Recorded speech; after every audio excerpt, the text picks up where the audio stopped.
It's all good. I'm just watching an animation. What are you watching? The one you put in the Duck Comics. Oh, which one? I absolutely love all of them. Really, the one about the puppet though. Oh yeah, that one's neat. I don't really know what it's all about, but it just the art style was really cool. And I like it. The one with the singing frogs is very charming, and the song itself is good. And then the one where the guy has like 2 retweets and he's singing about it. That one cracks me up. I don't know if you've seen that one yet, but yeah, that one cracks me up. I love the way it's done. The one about the puppet though is just I've seen it before. You posted it. Oh, cool. You know, and it's funny to see. You're kind of the one who got me back on my Newgrounds kick because you kept sending me those Newground clips, and then you sent me the Sonic Home Movies one, sorry. which was so fucking perfect. And then I realized that it was done by Primate Punk helped with it, and I like his channel. And he's actually someone involved in writing the Starter Squad series I'm going to show for movie night in 2 weeks. Oh, okay. He's not the lead of it, but he's a writer. Possibly only in the later episodes. I don't know. Oh, okay. I'm gonna look back. We've been streaming for like 2 minutes. I'm just gonna listen back to some of it. Okay.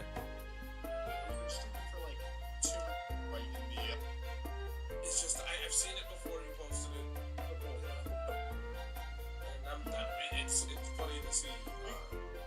You're kind of the one who got me back on my Newgrounds kick because you kept sending me those Newground clips, and then you sent. I think it's pretty good. Music's a little loud, but I think it's just because the start menu has one. No, don't exit. Also, before we start, can I ask you, how long did it take you to do the 2 Gnome ones? Because they're really good. The storyboards? Yeah. The first one, about 30 minutes. The second one, way too long. And that one was like, I actually think the first one looks nicer because the second one, I was like rushing to get it done at a point because I was like, oh my god, I can't spend too much time on this. So I think there's some drones that, I mean, none of them look good, but there's some that look especially bad. But, I'm sorry, you cut out what? I over-explained. We'll go Moop.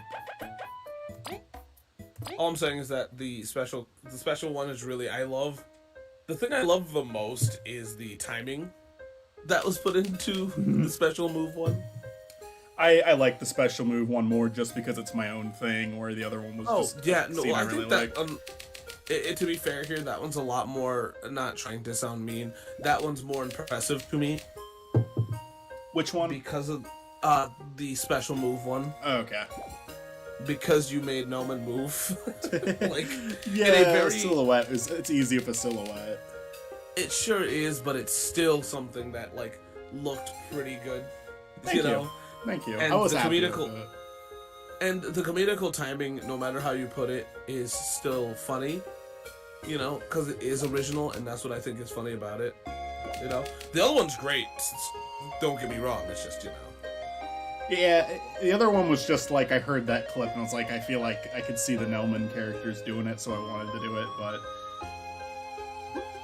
I'm gonna read this.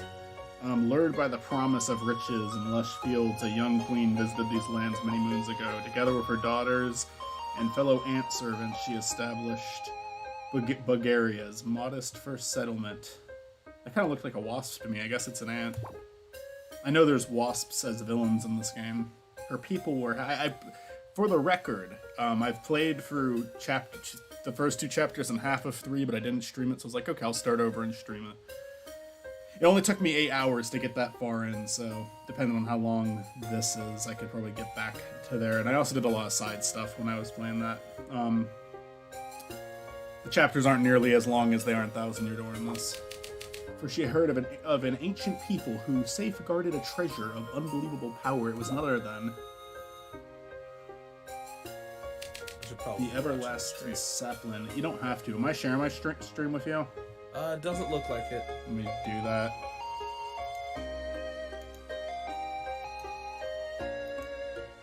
It's a very cute game. Oh yeah, no. Search and search. Alas, you never found it. I already know what the story is. I don't know if I want to read for the characters during this playthrough, just You don't because have to. I've already seen this. I'm sorry. I'm sorry. Forgive me. Forgive me. No. Or at least those were the stories I was told in my land, despite many unfortunate incidents. Tales of your people helped me keep my adventurous spirit alive. Rest assured, Kabu, they are not mere legends, but real history. I'll read for now. I might quit. Do you want to read a voice, Chris? Absolutely not. I'm not wearing my glasses. This Explorers Association and all explorers who risk their wings for glory are proof of that. Then, Sir Mackie, would you consider my earlier offer? Kabu, I respect your passion, but I take missions of the highest danger. An unproven warrior is not fit to accompany my team. Unproven? Mackie, I bested many hardships in the north. Or so you say, your knowledge of our culture and passion. It feels silly doing the voice of that sound effect going off. Let's just let it be. Luckily, I muted it, so, This bee is my favorite of the three. I love her. I'm not a kid. I need to sit down and beat this game. Kabu. What were you saying? And I just said I need to sit down and beat this game one day. I have it on multiple things, and I have not beaten it. I just opened the chat on screen. Well, you can watch me beat it. That's just as much fun as actually playing it. Whoa! Now I can do whatever I want. I'm abandoning the main story. Fuck it. It won't let me do that. This games are just an illusion of choice. It's not actually choice. You're a I mean, you're not wrong.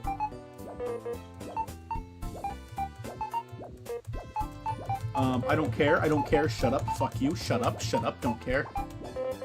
Okay, I'll read what they say.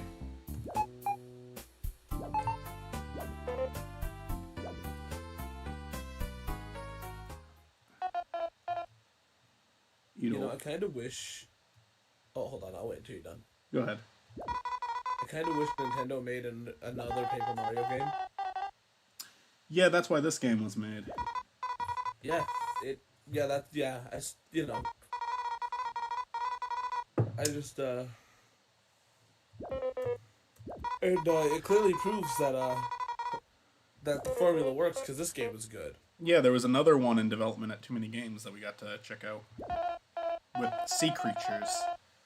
Oh, yeah, I didn't play that one. And I talked to the two guys there. I don't know if they actually are developers or they're just helping with the promos. But I would assume that a lot of people at that area were there to promote their own games since they were all indie titles. So Yeah. I don't know. They were cool people. It would make sense. Yeah. It looked cool. I didn't play it though. I wish I kind of did. In terms of an art style, I like this one more. Although I'll say theirs looked a lot cleaner. I kind of like the rough look of it though, because like the lines in this, they're not perfect lines. They're kind of like, they kind of look like the first Paper Mario, like for 64. Oh, speaking of which, this is a stream, so whatever. But apparently, I think soon that'll be able to be played on the Switch if you paid like $60 or $50, whatever. What was that? It's playable on the Switch now. Yeah, I know it is. That was one of my regrets of getting the Steam version. I was like, oh, I should have played it on the Switch so I could just like lay back and enjoy it. But I was more also talking about Paper Mario is available on the Switch now. Oh. Like the first one. Someone just sent me a alarming text. Oh, I'm sorry. You can go solve that.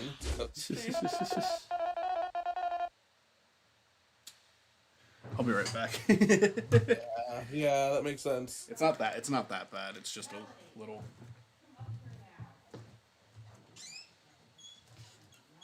Okay, muting the mic.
Oh, hello.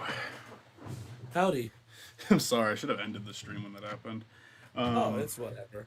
it is, everything's fine. I was just had to I talk to someone was for a bit. I was not going to ask on stream, so Yeah. or ask at all, really. I forgot that today was fucking Friday, too. I thought it was Thursday for some reason. Same.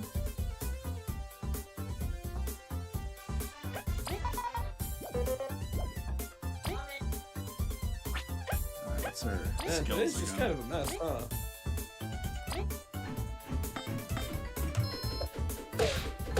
Hey!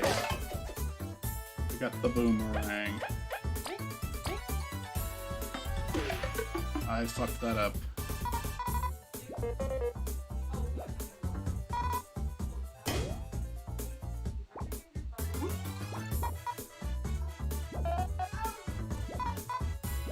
Sorry about all the noise on my end. Oh no, you're good. Yeah, Milo. Yeah. I already did the special attack.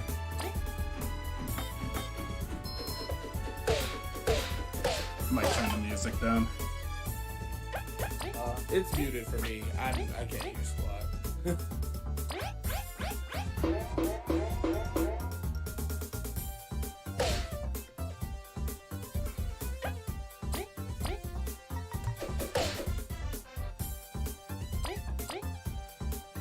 Wait, what am I supposed to push there again?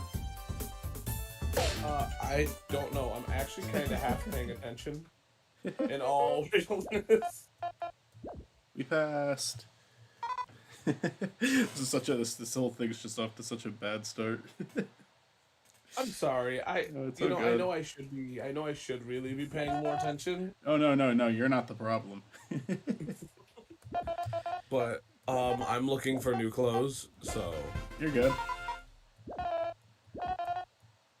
I'm really here I'm really here to watch the stream and also just to talk. So I mean, Yeah, I hear ya.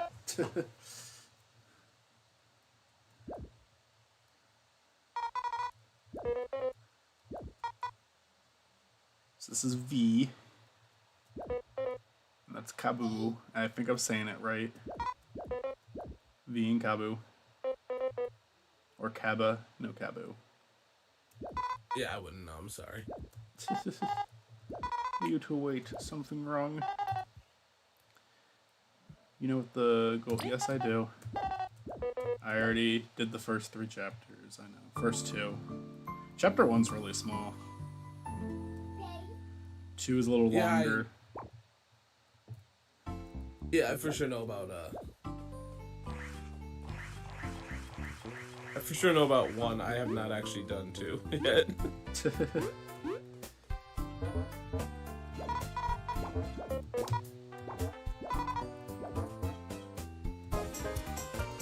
Yeah, we got hard mode. Forgot about that item.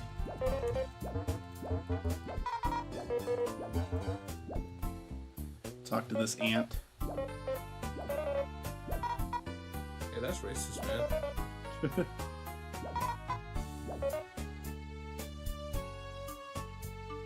If you're offended by it, it only shows your insecurity.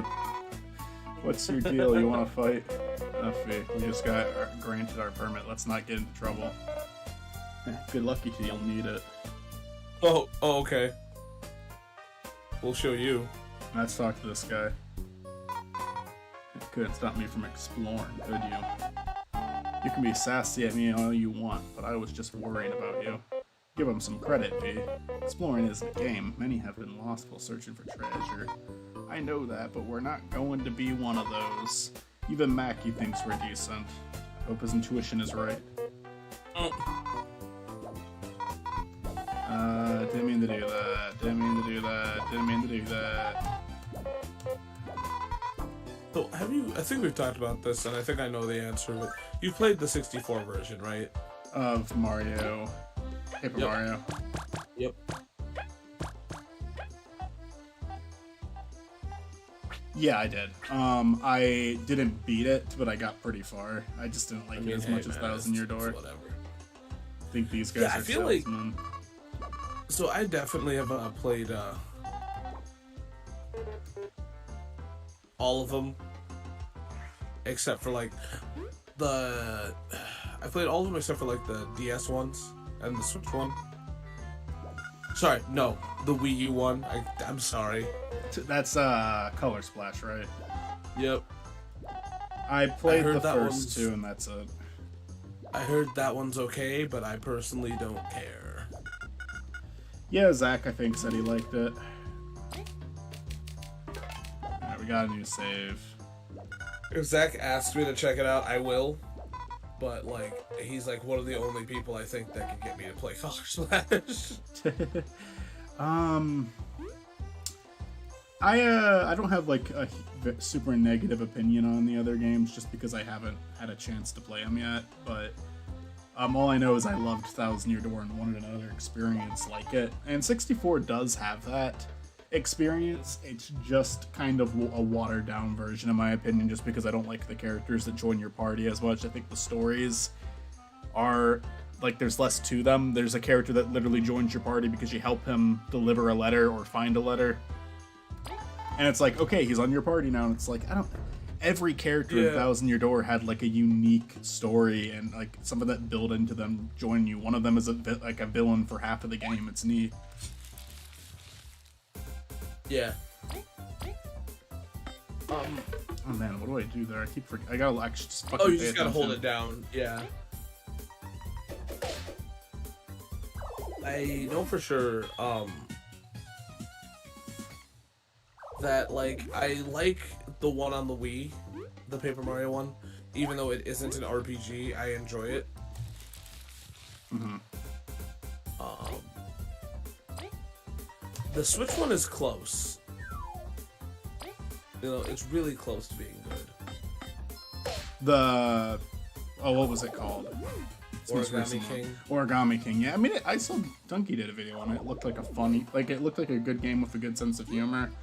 But it did still kind of feel like it's not what I liked about the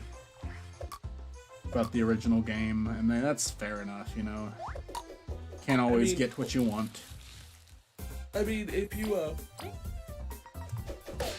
it's cute, it's fun, but it's not for me. Like, I feel like the problem is that you can easily beat it without thinking about it. So like, so like if you're the Wii one, I know people really like the story for the Wii one, but I know that it's kind of like it takes away the turn-based aspect, which for some people will be a turn on, and for some people will be a turn off. And if you like, I mean, I like the turn-based and Thousand Year Door. It's satisfying. Yeah, it reminds me, like, it seems like it has, like, the same kind of comedy and wit that Thousand Year Door has, and that's the only reason why I, like, pressed through it.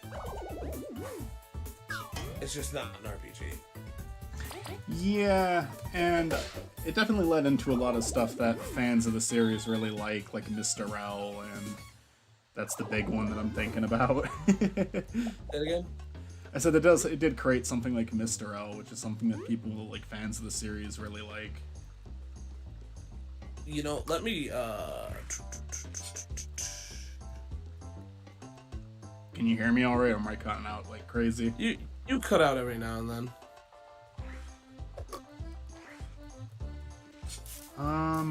Yeah, I don't know. That seems to happen a lot during streams. I might just be asking too much of my computer. It also could be my,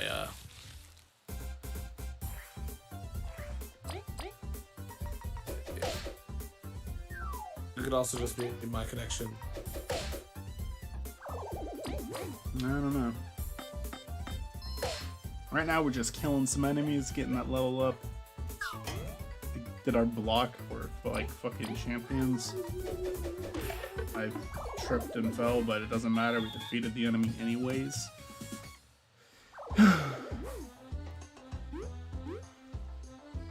Yeah, I can't do this. I feel like I'm having a stroke. Anyway, I was trying to watch the stream and listen to you, and then you started talking again. So I'm like, yeah, no, that's not happening. That's all good. It can just be a chill. And where are you going? Let me go the way I want, you piece of shit. But no, I think that if you ever get a chance to play the Wii one, I think you should give it a try. It's not an RPG, but it's still fun. And that's all I can say. I already did that game, I knew. Yeah, I mean, I think that I can't judge the other games until I've played them. I've heard nobody really likes Sticker Star. Color Splash won a few more people back. Origami King won a few more people back. But no one's been as satisfied since, like, Thousand Year Door. But there was never a drop in quality like Sticker Star. Yeah, no. I think, though, that, you know, I think... I'm sorry, I'm tired. It's all good. That Super was the last good one, but Thousand Year Door is just a masterpiece. Also, I also do have to admit that as much as I love them, I still prefer Mario RPG over, but that's just retro bias. So, because I can't say it's nostalgia goggles, because, like, I played Thousand Year Door and, the original before I played RPG, so. Thousand Year Door was definitely, like, the first turn-based game outside of, like, something like Pokemon that I just, like, really loved.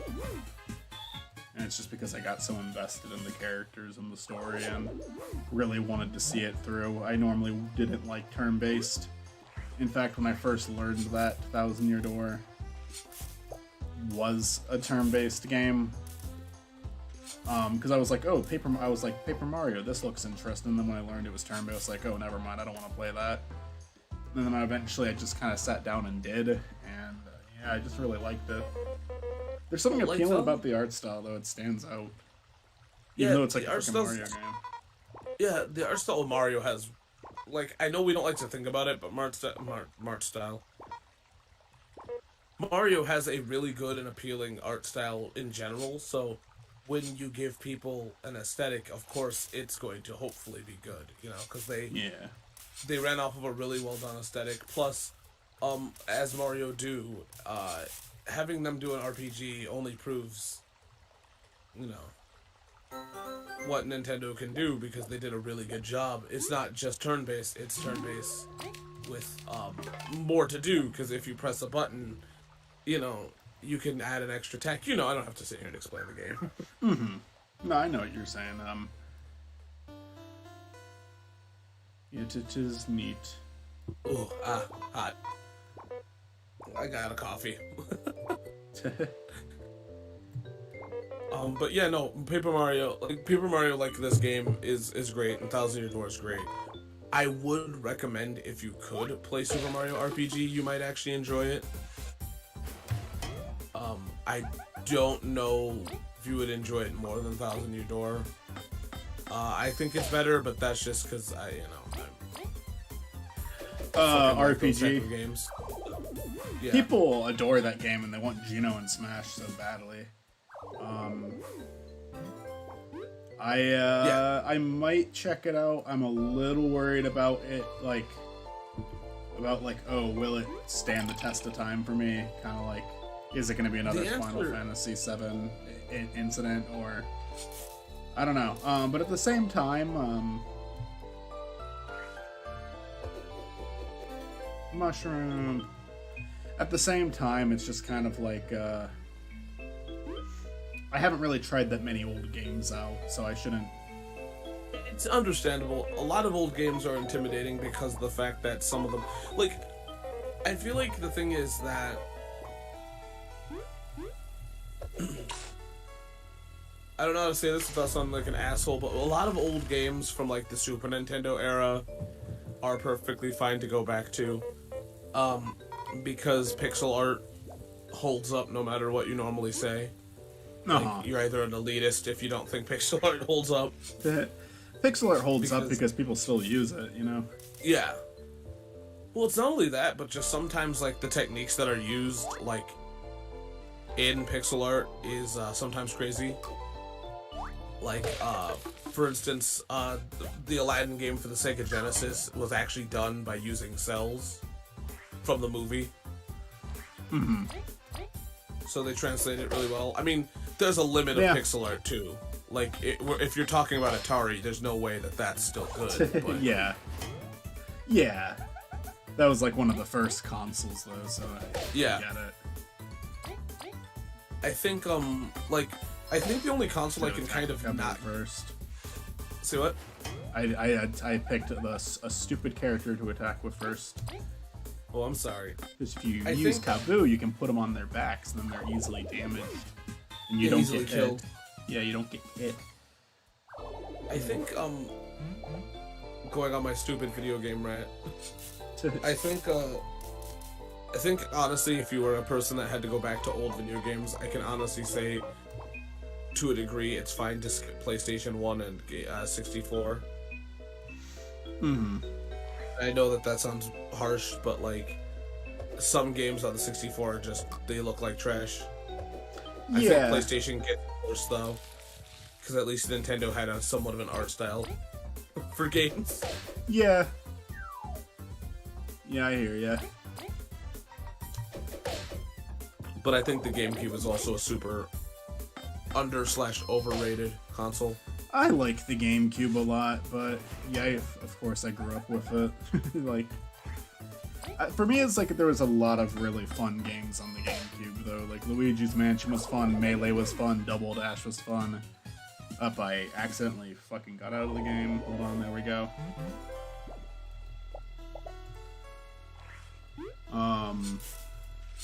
Oh, what'd you say? Because you cut out, like, for a minute. I'm sorry. Oh, no, I was just saying there was a lot of games on the GameCube that were a lot of fun. So I do like it a lot. In all honesty, I think the GameCube is overrated in one portion, but underrated in others. Uh-huh. For me, like, it was my favorite console as a kid, probably. But, just because there were so many games I had for it that I liked. Could you hear? Am I cutting out still? Can you hear me? Yeah. No, I heard what you said. Can you hear me? Yeah. I think the thing about the GameCube is that Nintendo had, like, some kind of groove, if you know what I'm saying, at the GameCube era. Like, even games that you don't give a shit about, you give a shit about. And I feel like I haven't had that for Nintendo for a while. Well, like, games like Chibi Robo, Pikmin, Oh yeah, Pikmin, I forgot about that one.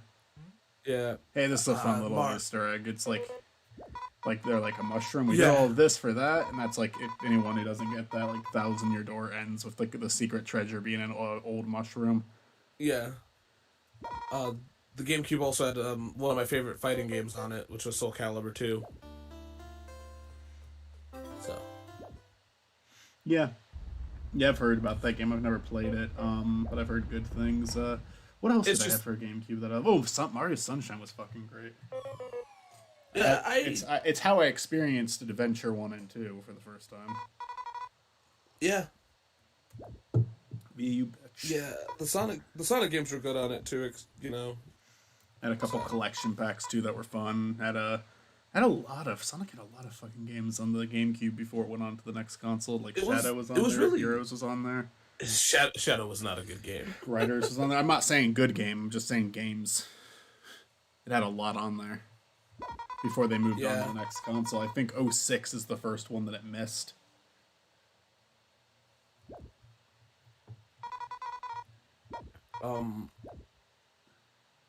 But yeah, the GameCube was very experimental, but it was fun. Yeah, I guess like part of like my fondness for it is gonna be the fact that I grew up with it. Like, 64 I grew up with too, but I was pretty young. GameCube I remember better. Had a Super Nintendo. It was my first console. I'm not including handhelds because honestly I don't even remember exactly what I had. I think Game Boy Color was my first handheld. I still have my Game Boy Advance. I don't know if it works. Boy. The first one I had was the Game Boy Brick. The old one without color.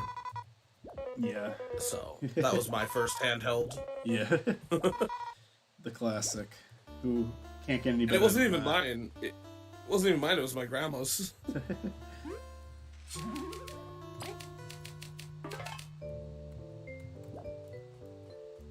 But no, I think the Super Nintendo is the one that was one of my favorite consoles just because it did so much.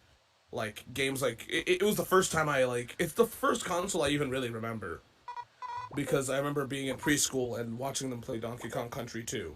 And I could never forget that. Because it was such an odd-looking game. Yeah. Which game again? I'm sorry.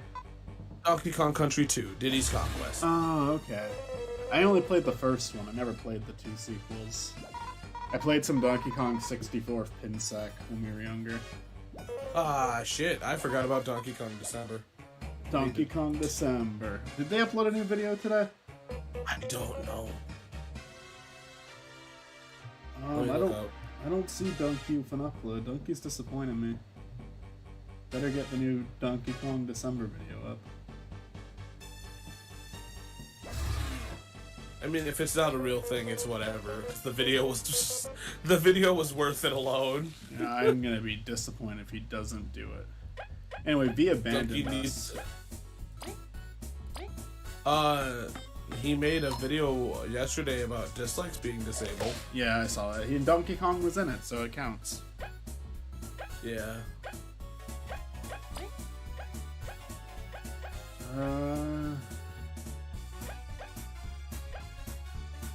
But yeah, anyways, I completely adore the Super Nintendo. It has a lot of games that really, I think more people need to actually give a try and play.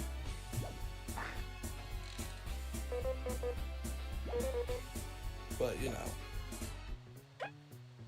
it's hard because they're stupid expensive and Nintendo refuses to upload the games that I could recommend to people, so.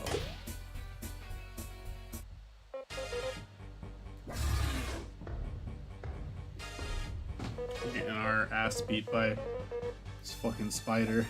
V failed us. Hey look, she came back. She had to change her part. Good on V. And now she hit me.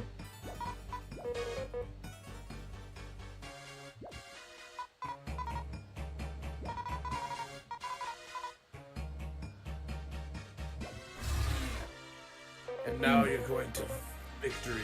Now we're gonna die together. Suicide pact. What are we, some kind of Suicide Squad or something?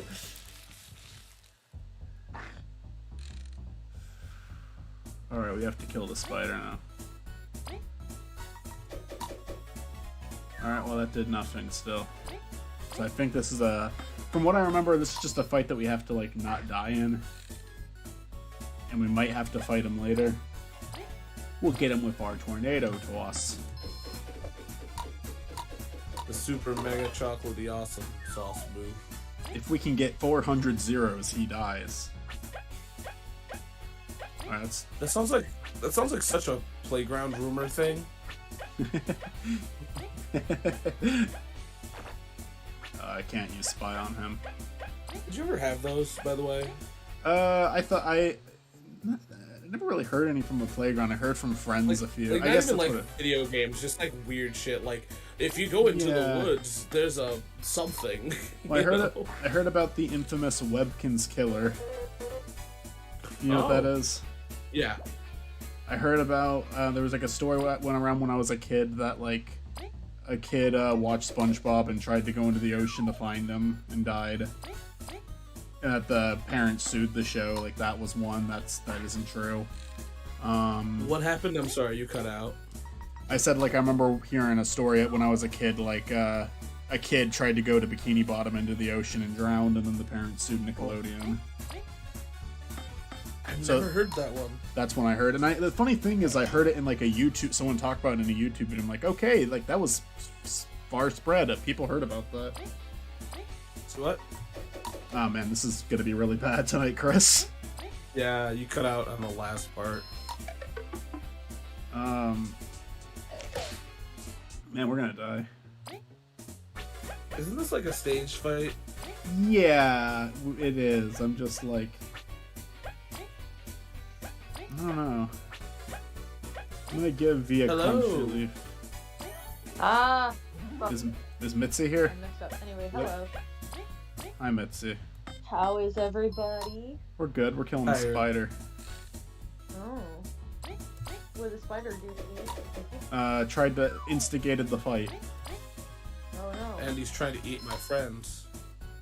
He's trying to kill my bee friend. That's why I put Yeah. her in the front so she could defend herself. I'm sitting out here with my dog. How long does this fight want me to live? I don't. I mean, Forever. Let's try doing a. Let's use our taunt to make it angrier.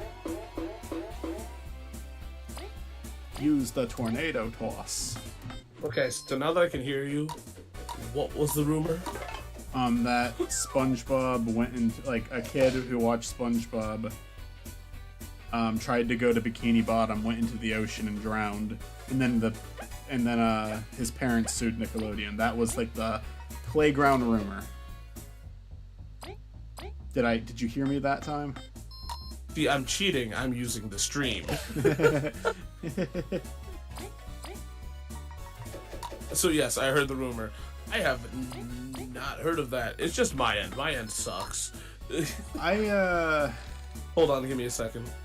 Am I supposed to? I get that this is probably a scripted fight and you can't win it, but like, I'm surprised nothing's happened yet. I feel like something should have happened. So now that conversation finally happened, so is that where A Day with SpongeBob really happened? Is that what the movie was really about? Perhaps, probably.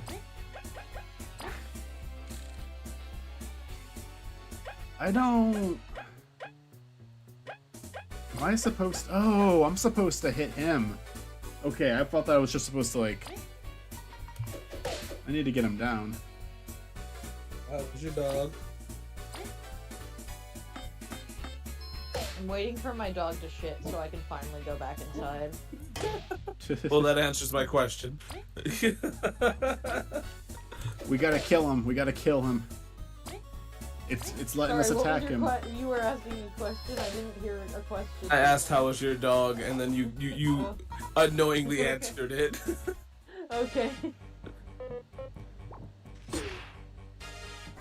Isn't it cold where you guys are at? Like, that must suck to be outside. Is it? I forget where. I think it's cold where Mitzi lives, right?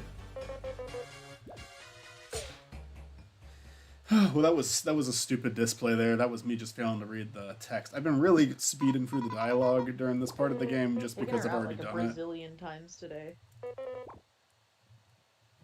How is she not just gone? I don't know. What the hey, you okay? You hit your head. And this is when he's speaking nonsense. Could this moth be speaking in an ancient tongue? How Perhaps dare you? I speak nonsense.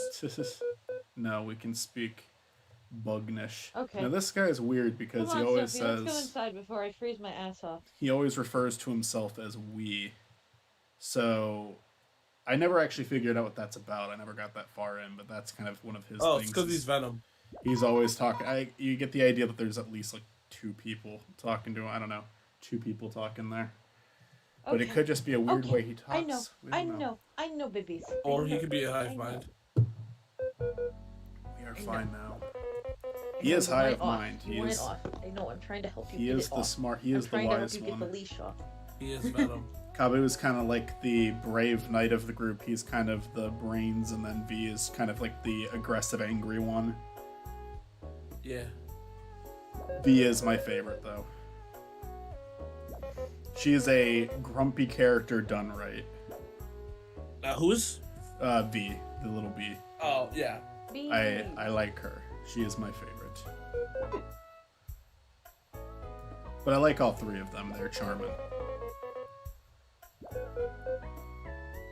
And I do like how this game found a way to stand on its own from Thousand Year Door by just like, instead of like making it, I like the fact that you grow a party throughout Thousand Year Door, but this game kind of, it's just like 3 characters right away, but you get to follow them the whole game, and it's neat. Like Leaf right here is the last one that joins you, and he joined you at the very beginning, so it's like you get to enjoy all 3 of them throughout the game. And get used to like their new attacks and get used to working with them. I think that's good. At least I don't think there's a 4th character that joins. I'm pretty sure it's just these 3. But I have not beaten it.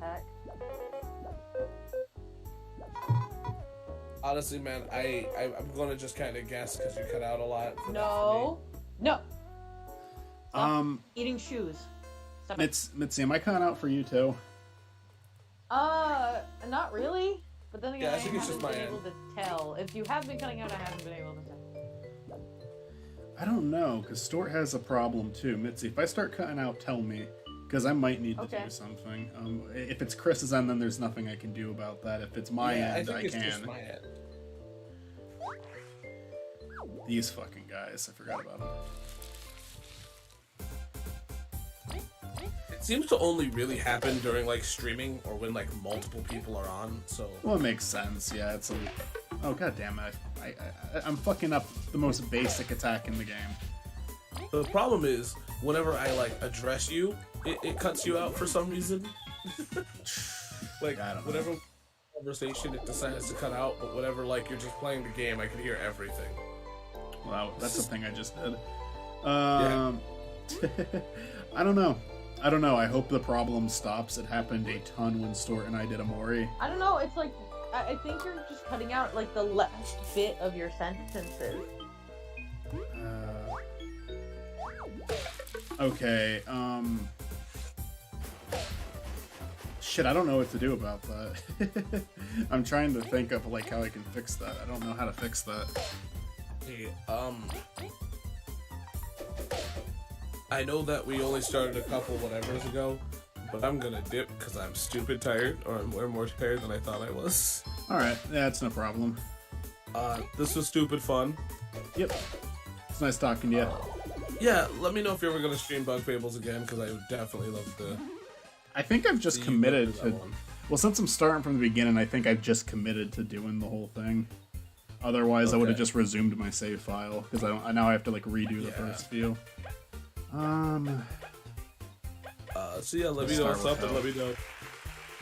Yeah, when you want to Stardew and all that jazz. Yeah, I'd love to do Stardew again soon. Just when we all can get on. Yeah. Alright, having a good night, guys. Good night.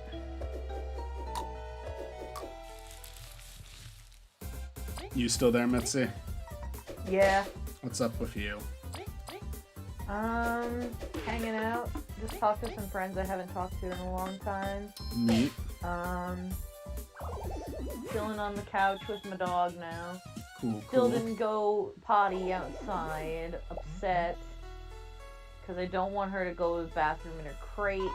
And she's got her bedtime soon. And it's just a big hullabaloo. Yeah. Hear ya. God damn it, I just jumped into the ocean. The Great. problems with raising a baby, entire baby. God fucking damn it. Yeah. Okay, what the fucking hell? I'm a fucking idiot. Jesus Christ. There we go.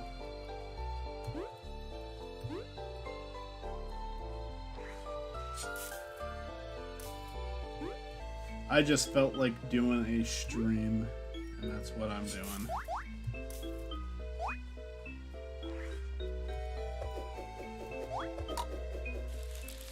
Because I like this game, and I never beat it, and I should have had Leaf attack first.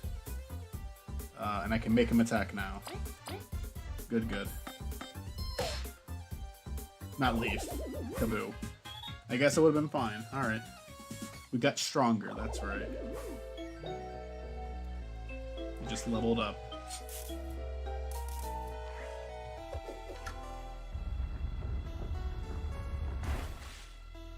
Cool.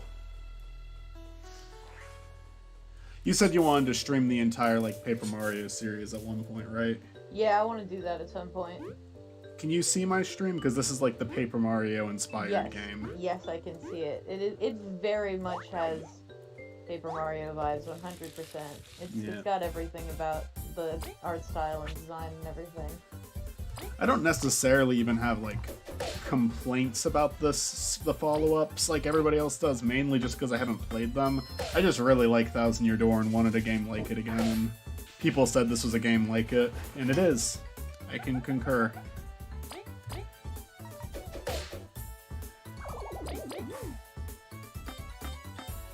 I got to try one out at Too Many Games. I was telling Chris, well, Chris was there too. At Too Many Games, there was someone who's also trying to make like a Paper Mario inspired game right now. And they were displaying it, so I got to try that out a little bit, and it was promise and start. It's like a fish theme. Well, this one's like bug themed, that one's fish themed. I do not think it was the same people.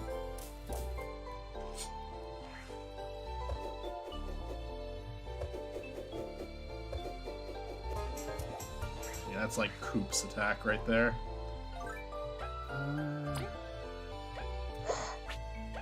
This is a full-time job watching this one. She just loves to eat shoes and climb on tables. I'm just like, you can't be doing this shit. I was constantly afraid that when my dog was a puppy that she was gonna get herself killed because she would just try to eat everything. Yeah. Leaf she doesn't try to eat anything, but she will try to eat very specific things that I really don't want her eating. Like, she keeps trying to eat the Christmas tree. I'm just like, no. No, I don't want the spikes getting in you. I think when my dog was little, she pooped out like a chew toy once. It's like, holy shit, how did you... And it was a smaller chew toy, but it wasn't like... We did not think it was going to be a safety hazard with her. She was okay. How'd you get all that in you?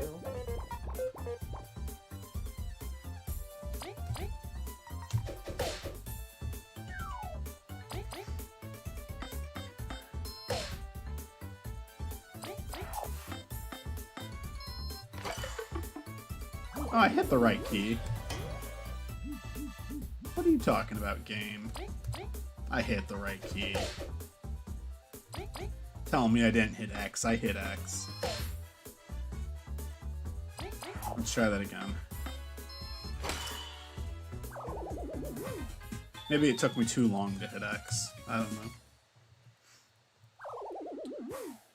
Fuck you! Goodness, that magic isn't a joke. It's pretty cool. It truly couldn't do it before. That this den is hiding more secrets than I first thought.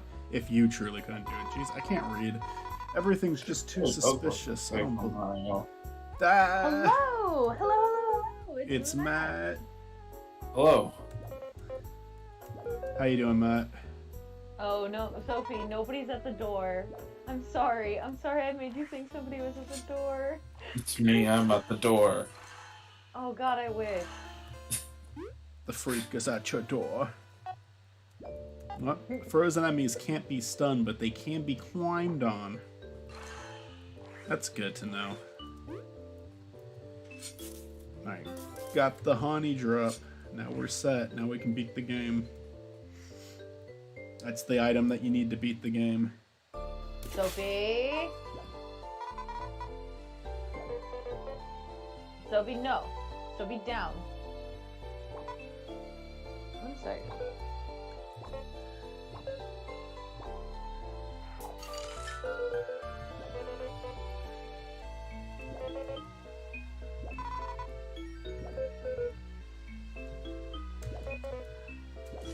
How you doing, Matt?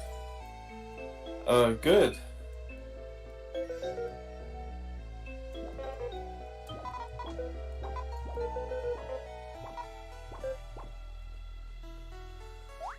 Oh, fuck. Just been, hanging out.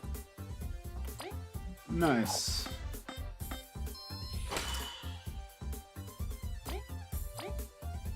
I don't know why I did this the way I did it, because now I've, like, shot myself in the foot. I keep forgetting that you need to use the fucking green guy. Yell at her for a good second. Go Anyway, yell at how that are you, dog. Matt? Hello. This stream audio is way too loud. I need to, like... Yeah, mute it. You can just look at the game, you don't have to hear it. Or you could just... we can just shoot Why the is it being shit. so difficult? It's not letting me just mute the stream. Are you right-clicking on it? No, it's not. I just have it. I'm on mobile, so. Okay, I've just closed the stream entirely. Now I can only hear you, but it's fine. Yep. What is secret stash? Doesn't matter. Nothing I do matters. Anyway, Nothing anybody does matters. It's the nature of the universe. I defeated the enemy. Huzzah. Oh, nope, I need to get back up there and then jump on this, and then I can go here. But I might want to get that right there. Go up, please.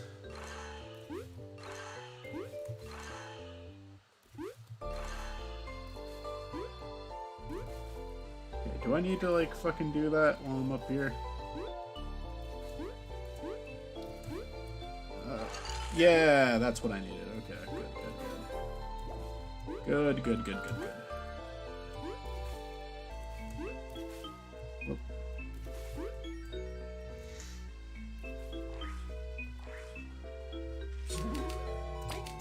I don't know why I switched to Kabu to do that. I can probably do that with Leaf. But there we go. I think I have two choices. It's like Sonic Heroes. Yeah, exactly like Sonic Heroes. Okay. Every that- game is like Sonic Heroes, actually. The characters are Yes, even voiced by the same people.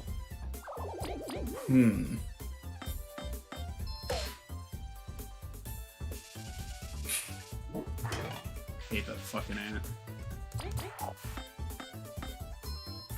Yeah. You will. Do dogs understand that we're wearing clothes? No. Do they think we just shed a separate skin? Wait. What do I want to get rid of? Get rid of a mushroom. Those don't heal as much. You gotta, like, start using items. What's in here? A bitch! I don't know that dogs would know the distinction. Do they know when we dress them in clothes? Do they know? Do they have What? concept of clothes? I think they can like feel it when we put clothes on them, and some of them do not like that feel. My dog does not like that feel. She turns evil. We ruined her first Christmas. She likes Christmas now. Sophie, we got Sophie a t-shirt, and so far, she's been okay with it. She doesn't like putting it on, but once it's on her, she doesn't really mind.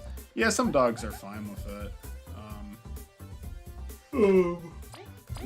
Like, but she'll fight you trying to put on anything. Like, she'll fight you if you try to put on her collar, she'll fight you if you try to put on her harness, but once it's on, she's like, okay, I guess this is my life now.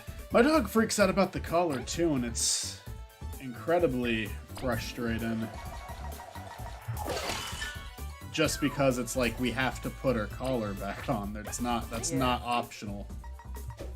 Like, the harness thing is frustrating because it's just like, I'm not doing this to be mean. I'm doing this because I need you to be safe. Yeah. Like, for my dog in clothes, it's like, Sophie? okay, you know what, fine. God damn. I accept. You don't have to, if you don't want to wear clothes, you don't have to wear clothes, but... One sec. But for her collar, that's non-negotiable. Oh, we had a dog who had very thin hair, so there was a little sweater my mom had for the dog. I don't know how she got a fucking dryer sheet, but she got a goddamn dryer sheet. She loved wearing the sweater because it would keep her warm when Yeah. it was cold. Yeah. Well, I think my dog would like to have a sweater out when it gets cold here, because it does get cold here, but she's too stupid to let anyone put it on, so... Some dogs really like just feeling worms.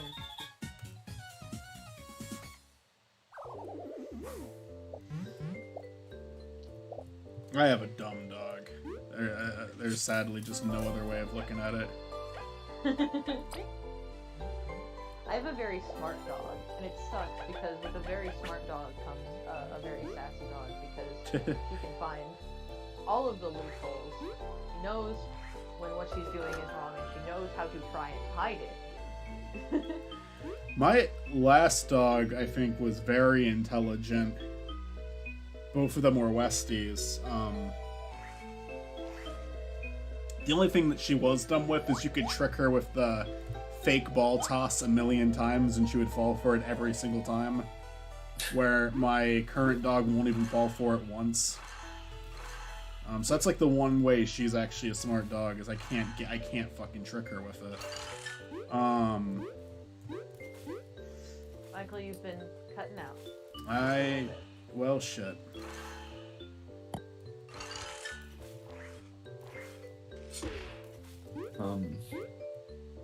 One of my parents' dogs is he knows some things. The other one's dumb as rocks. My friend had a dog who I swear could completely understand what we were saying. Like I'm not exaggerating. Like, I think this dog could understand basic English in like conversation. Because he would like, I don't know, he would like react as if he was listening to what you were saying, and he knew if somebody, not just by name, but he knew if you were talking about him. And it's just like you could just tell by the way he behaved. I'm gonna try something real quick. Okay. Okay, I'm back in the call. Hello. I'm back to sharing my screen. One of my mom's dogs knows how to open the glass door to the outside, but he can't reach the doorknob. Like, if he were like a foot bigger, he could open that door.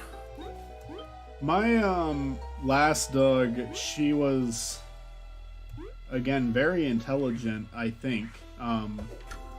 She was less affectionate, but she wasn't like unaffectionate. She did not like to be picked up, and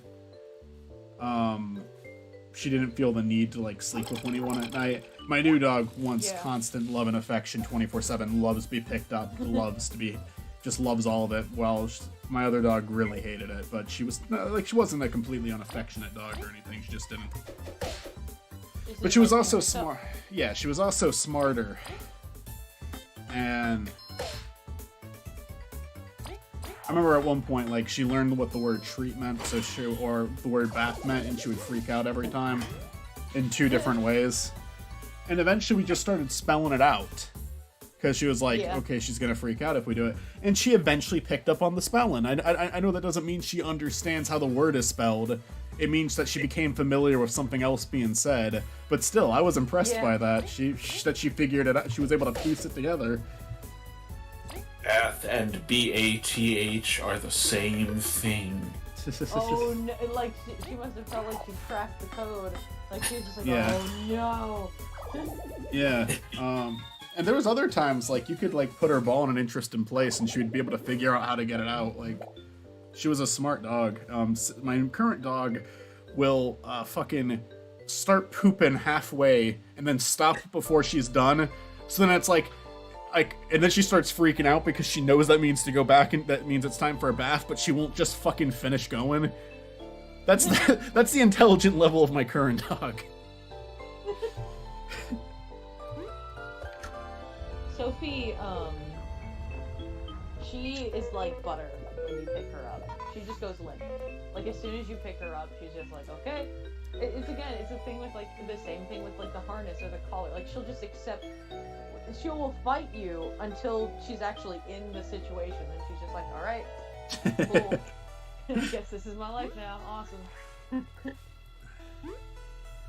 I told you the one night about my dog and getting her nails clipped. She has no idea how much worse she makes the situation for herself. Yeah. She has no idea how impractical every single thing she does is. I hope Sophie is well behaved in her first grooming appointment. I hope so. She has it all set up. I'm just like, you better behave yourself.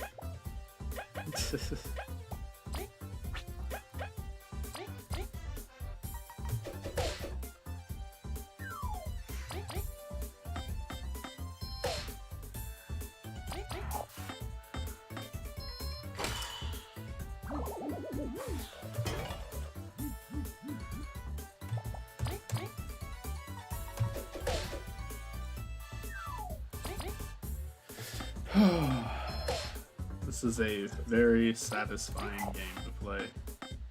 Very simple. I like it. I will definitely not skip past story shit like I am once I'm actually caught up. I didn't feel like, since I'm streaming it, I wanted to start from the beginning, but I also don't really feel like reading all of the dialogue again, because I was like at the end of chapter 3 last time I played. Yeah. I guess I should kill that ant because I'll level up.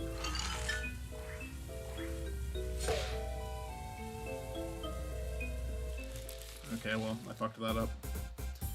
I keep trying to do stuff that I know I can't do. From the last time I played this.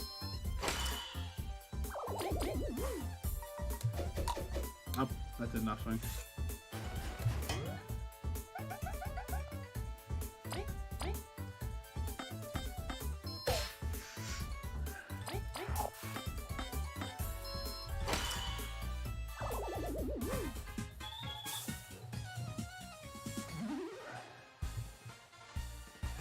Yeah. Yay!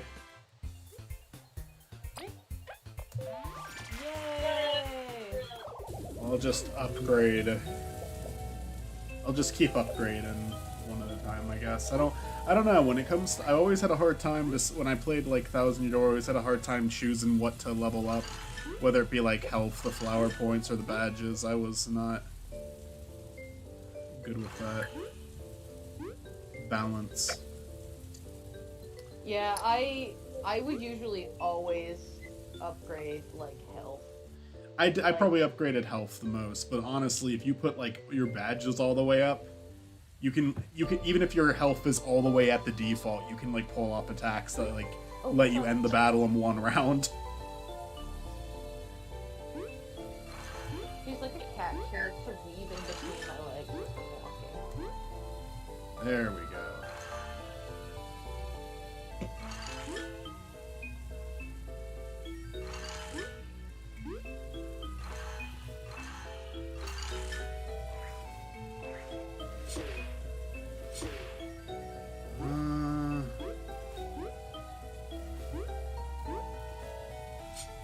Oh man, I remember having a bit of a hard time on this part.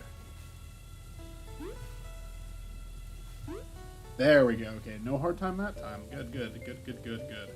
So Matt, what are your next movies going to be before you reach 3,000? Watch Ants. I've already seen Ants. Like, actually, not too long ago, sometime in college, although, David Lynch might disagree with the way I watched it. You scumbag! I don't know, it's fucking Ants. I didn't care that much about Ants. I can watch Ants on my phone and get the gist of it. I still occasionally will watch a movie on my phone. It's not preferred, but I've done it. Yes, it is a movie screen frame. I will also say, I'm not saying that David Lynch's opinion on this has changed, but phones have gotten better since he said that. Yeah, that's true as well. Screens are bigger, higher quality. The audio is good if you put your headphones in. Sometimes it is nicer to watch, like, if you have a nice pair of headphones and plug it into your phone, you might actually get a better experience just because the audio doesn't suck if your TV has shitty audio. And one of my TVs has, one of them is good and one of them, like, the bass, like, audio will sound so fucking distorted if there's, like, any bass whatsoever. It's awful.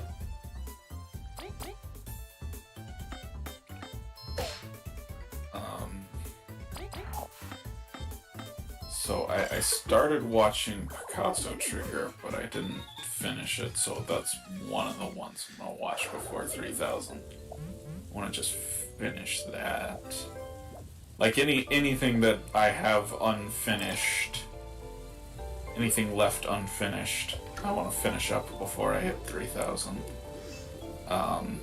So far that's the only one. As of right now, that's the only one.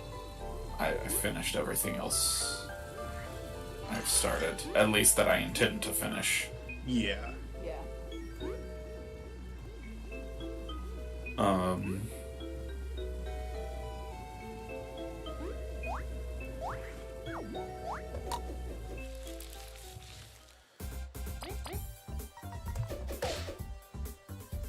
That's Triggers one. Probably Fast and the Furious 6 will be one, because I'm doing that Monday.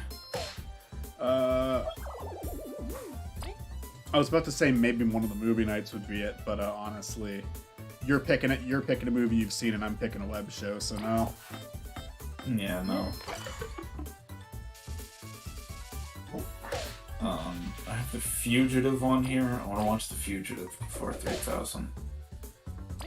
I'm suspecting that my movie night a week from now will be before 3000, so one of the movies I'm watching for that will be part of it. I feel like Via movies, by the end of this year we'll have seen 3000. I feel like Via movies, you have experienced so fucking much in like less than like a quarter of your life.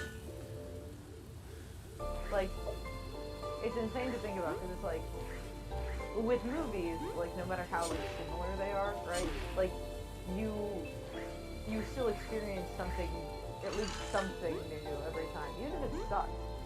So it's just like, like, the amount of like life experience, which is weird to say about a movie, that you could get just from watching like a movie a day. So it's just like, that's 3,000 different things that you've seen. That's 3,000 different experiences that you have had, good or bad. 3,000 different experiences. Yeah. That's insane. Yep. It is. Absolutely.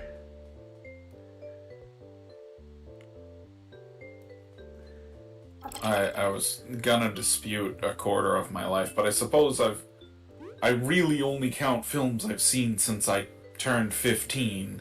Aw. Because, like, before that I just don't remember what happens. I think that there are movies I saw as a kid that I couldn't judge today because I haven't seen them in so long. Yeah. Yeah. I ever since 2017, I started keeping track of my movies through IMDb. every single thing I watch, and I think I'm at like within so 2017 to now, I think I'm like just past 300 like only counting new movies. So I really don't watch that many because I throw in so much extra shit into what I watch and go through. Yeah. So I'm very far from 300.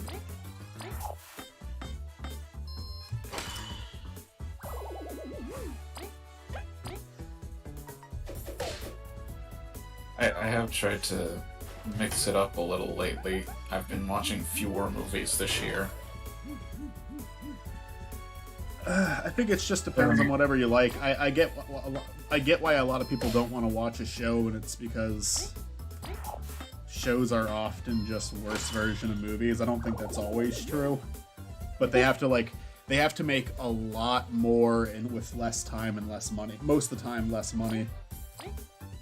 So it's just kind of bound to happen. But then you have some people where it's like the reason they make a show is because they need the time that a TV show can offer to tell everything. To me, that's the best way to justify a show. If it could be done within like a movie time length, then I don't know. I've seen some mini-series that are good but stretch things out to hit to like 10 episodes. I watched The Haunting of Hill House, and I really liked it. I thought it was great, but it did not need to be as long as it was.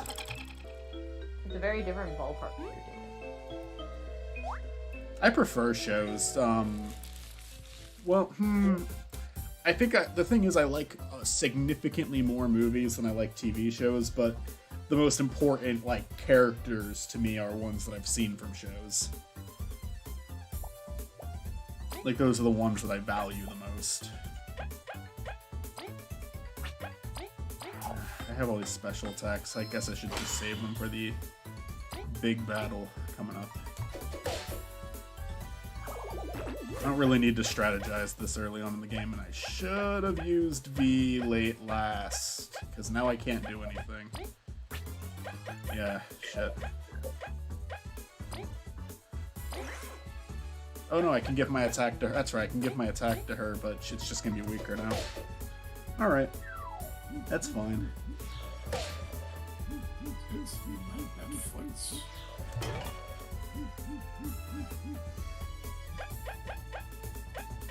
Oh, man.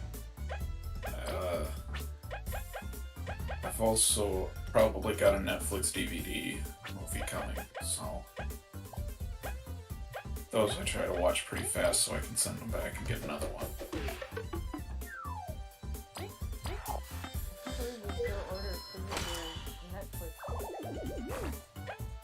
And they have so many like obscure titles I can't find anywhere else.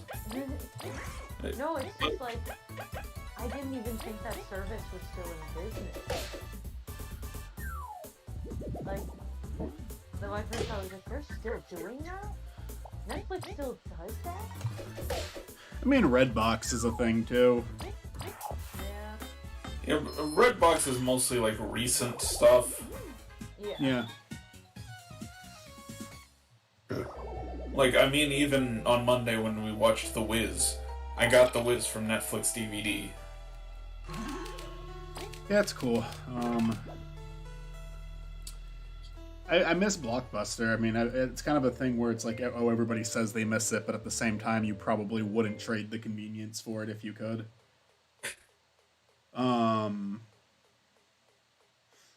There was always something fun. There was always something fun going to pick up a movie, though. I think it made us less lazy people, but at the same time, like nobody's gonna. I feel like anyone who says that, most people who said that they would like trade it back are lying. Yeah, no. If I could only have one, I'd rather have the in-home convenience. But I would like Blockbuster, and I like it. I just think There's like antique stores that still offer that service. I remember they were talking about it on Sardonicast at one point, where there are some like, but they're like a little. There's a little bit more to it. They're not like a chain. It's more like a family-owned business sort of thing. You can find them still. In there are a little bit that you can still find out there, but I just think it's like when people say it's like, oh, would you rather trade these conveniences? It's like, no, but it's like, I think they should be allowed to coexist. You know what I mean? Like, why shouldn't they? Yeah. They just coexist. Like real men, female. Why can't they coexist? Why can't people send both real mail? Well, they can't coexist because there's not enough of a market for one to stay open. It's not like Netflix came in and said, "Hey, Blockbuster, you're not allowed to exist anymore. Sorry, we, the consumer, went with Netflix." Like, it's kind of sad, right? Like, It is sad. There was a certain charm to going to the DVD rental place with your friends. What do you think? The popcorn that they had up there at the desk, the poppable ones. Then you get Skittles as well. Mitzi, I can barely hear you now. Hello? You're like really low. Hello? I never got Skittles from Blockbuster. All right, I just turned you all the way up. Try talking now. Hello? You're a little better, but I think it's because I turned you up. Weird? Matt, can you hear me? I hear them fine. It is weird because it's recent. Like you were fine before for me, but I don't know. I don't know. I thought maybe it's because I was looking away from my mic. Well, you did just get louder there for a second, so that might literally be it. Might have Anyway, something to do with it. anyways, we are stronger now. We can defeat the spider. I like in Austin, Texas, they do still have some video rental stores. Or they did last time I was there. I don't know how COVID did to that. Yeah, I don't know. In my neighborhood, we had a combination family video, pizza, like restaurant shop thing. I can't remember the actual name of it right now because it wasn't like a chain or whatever. And then like a dollar store. And we had all three of those connected in one. So you get like a pizza and some snacks from the dollar store, and then like a movie or two from the family video. And then all would be right with the world. Yeah.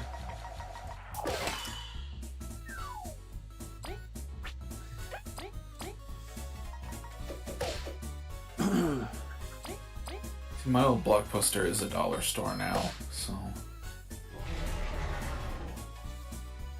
I think I that fucking love dollar stores. I think if anything can be sold for $1 or less, it should be. Like I go into stores, and I go into like regular stores like the Walmart or the Target or something. I'll see something sold for like $5 that I could find at the dollar store, and I'm like, what is this? What is this bullshit? What are you trying to pull? I saw this at the dollar store. You can't fool me, Target.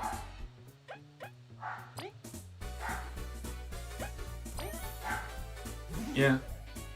Usually it's like smaller sizes at the dollar store, but Yeah, but like I bought cough drops at the dollar store when I was in college. Because, you know, it's just cough drops for $1. It was a tiny, tiny bag, but, you know, I needed cough drops and I had $1.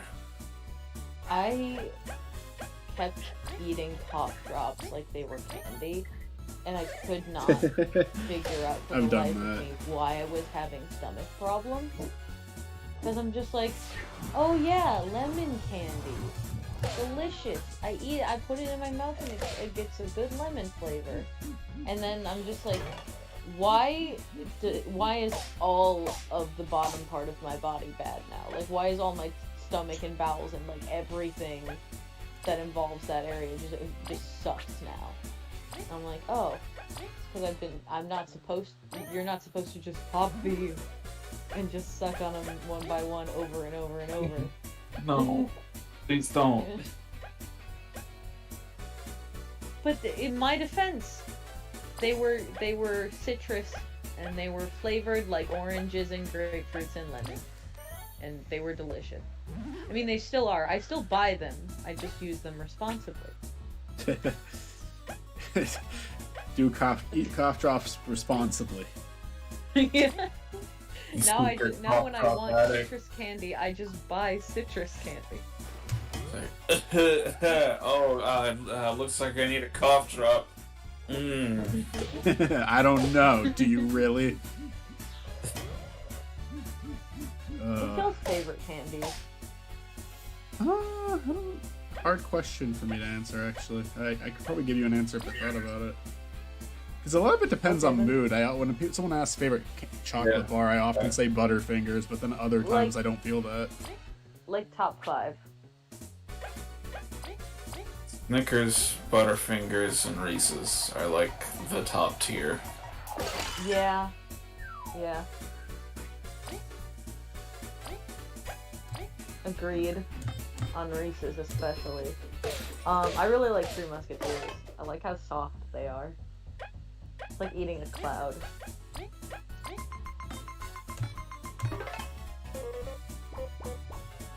Alright, how close to dead is this thing? Chocolate cloud.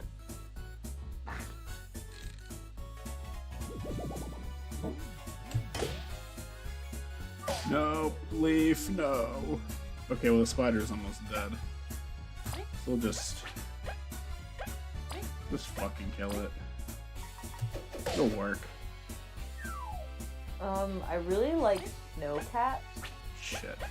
and it was weird because like I used to think they were only sold in movie theaters. Huh. Like I had never seen Snowcaps anywhere except movie theaters, and then one day I found them. Funny enough, in a dollar store. I was like, what? Yeah, sometimes that happens where you only see a certain type of candy in one place. Like, what? Why?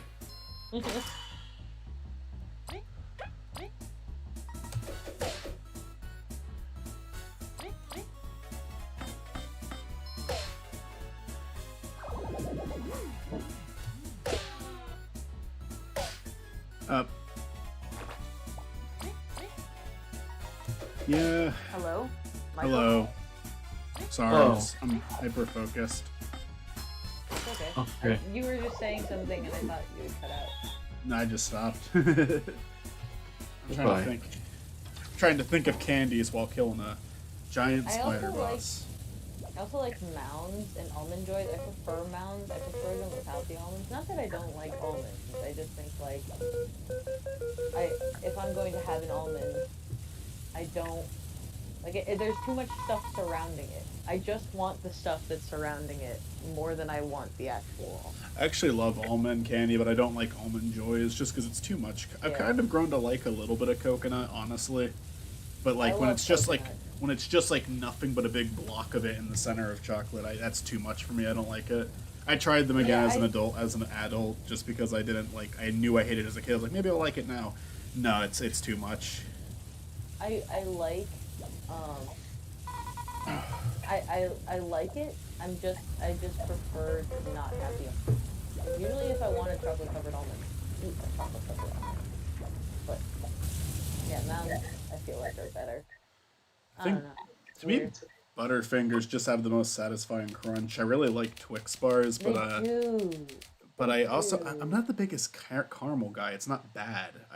It's fine. It's just it can be kind of chewy. It can be kind of messy, and I don't like the flavor enough Yeah. for that. I like caramel. I like it fine, but it's Well, it's good. my favorite. Snickers are delicious. See, Snickers are Snickers great. I like because they've definitely got like a lot of protein to them. Yeah. So if you're hungry, Peanuts. you can just eat a Snickers bar and be like, "Wow, I'm not hungry." As a Is it a Exactly thing like for the you? commercial No, says. but like, it does keep you from being hungry. Exactly what the commercial says. It is convenient. yeah, Although part of me feels Kit like Kat's good. Snickers are closer to granola bars than they are to candy. Like, not that they are, but it's like I think of like those like protein bars or whatever that you can get, you know, like the Cliff bars or whatever. I think they're closer to that than they are to actual candy. Not to say that they're bad. or wrong, but it's just like they're definitely like closer to that kind of stuff. I love a I Heath think bar too. I don't even know if that one's like a popular choice, but I just really like those. I think Snickers is definitely more candy than it is granola bar, but there are some very candy-like bars. So Yeah. there's like it was like a peanut butter granola bar covered in chocolate, and I'm like, this is really good, but also I feel like I'm just eating candy for breakfast. Yeah, I Candy mean, for a protein breakfast. bar I really like is Luna bars. I really enjoy them, but at the same time, I'm like, I am just eating cake. Like, Why are donuts a breakfast and not a dessert? I don't know, but I don't care. How many I'm glad whoever decided that it was cool and okay to just have a deep fried cake for breakfast was a fucking genius. And But, like, I half of the refuse to think breakfast if there's any left.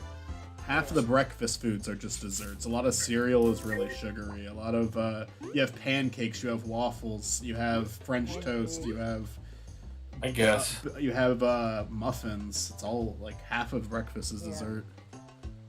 I mean, who's to say you can't have donuts just for dessert? You can have donuts anytime.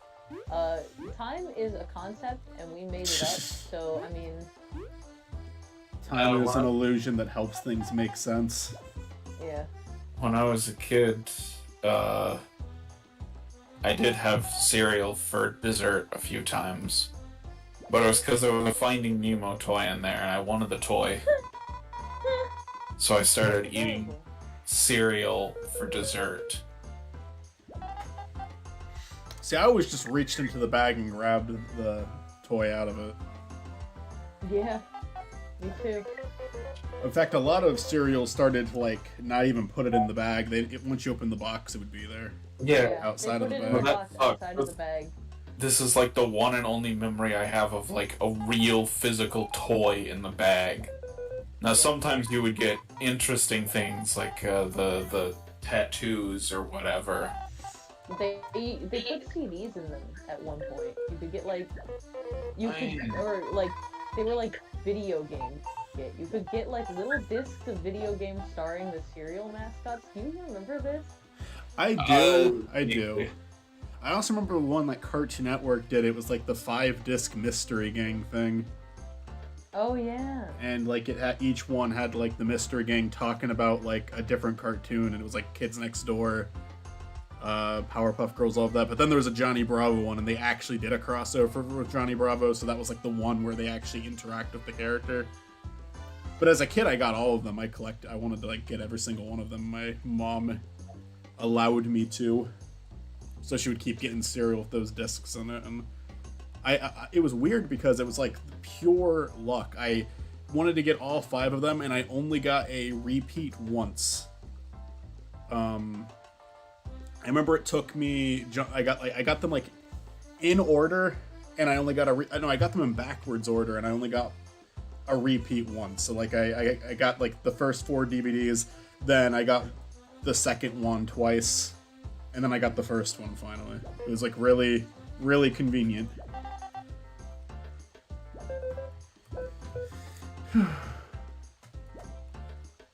Leaf here doesn't recognize this. Said he grew up in this town, but he doesn't recognize it. How long has he been out? Mysterious. He also keeps referring to himself as we, as if there's more than one person inside of him. Mysterious.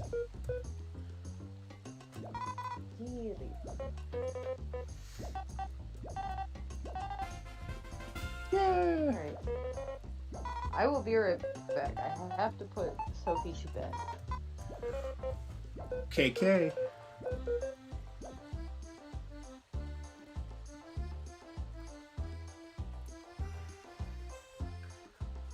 Why look, it's a snail. Time to kill it. Oh, these guys got their shop set up. That's good.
bug's name is Edel. Huh. Now we've got the samurai walking with us, but they will never join us. For, like, a fight.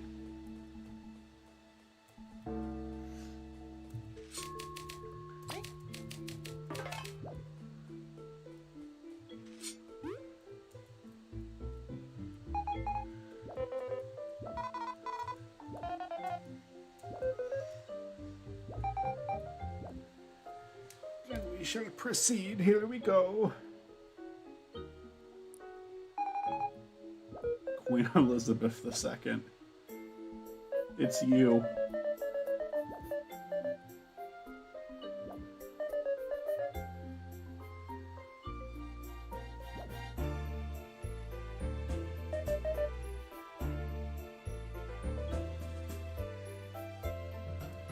Reward forced.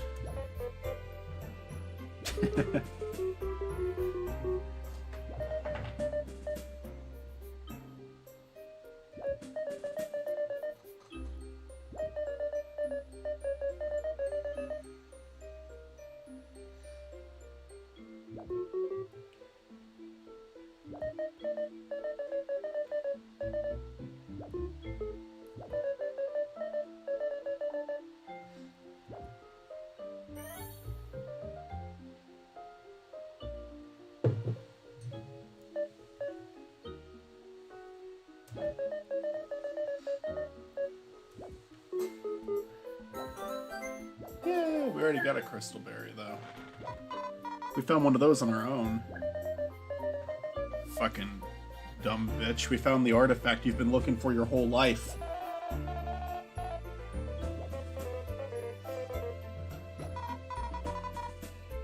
First bee in the Hall of Fame. Thanks. Could we ask for something, though? Your Highness.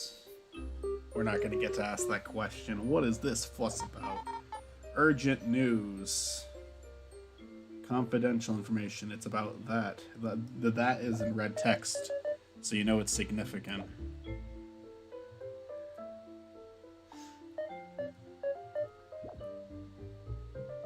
I only read the dialogue sometimes.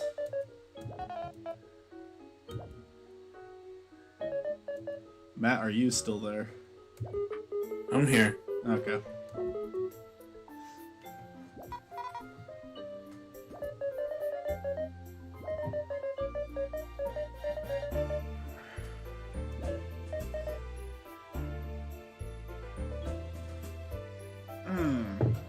The bee colony was the place I left off last time, but I know we're not going there right away.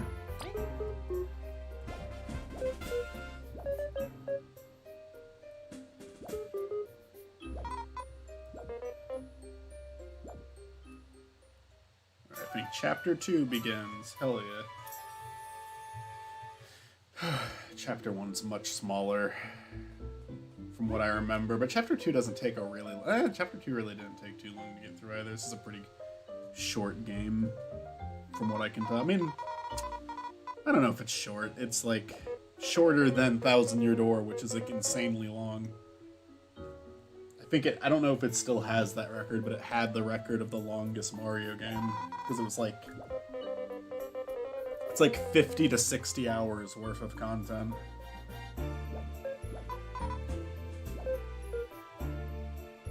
Just doing, like, the main story.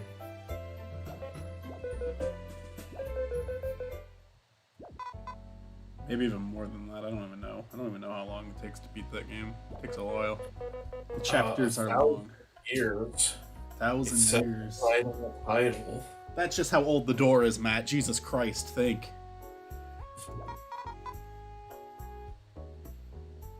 So we're learning right now that Leaf was around when the old queen was around. So he was like, we found him like trapped. He was been there for decades.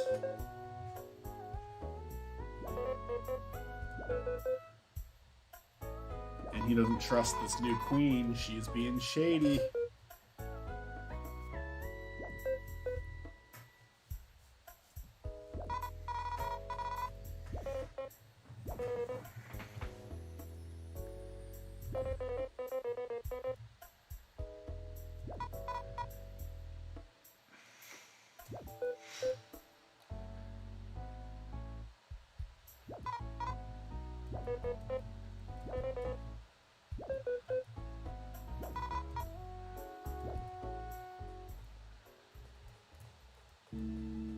So Leaf is like Fenno. I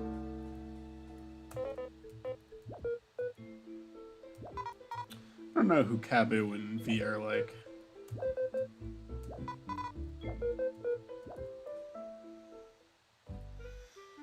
V's kind of like a mix of Vigdis and Slippin, because she constantly like takes a more aggravated approach with things, like violent, but she also frequently gets worked up over nothing and starts shit with people for no reason.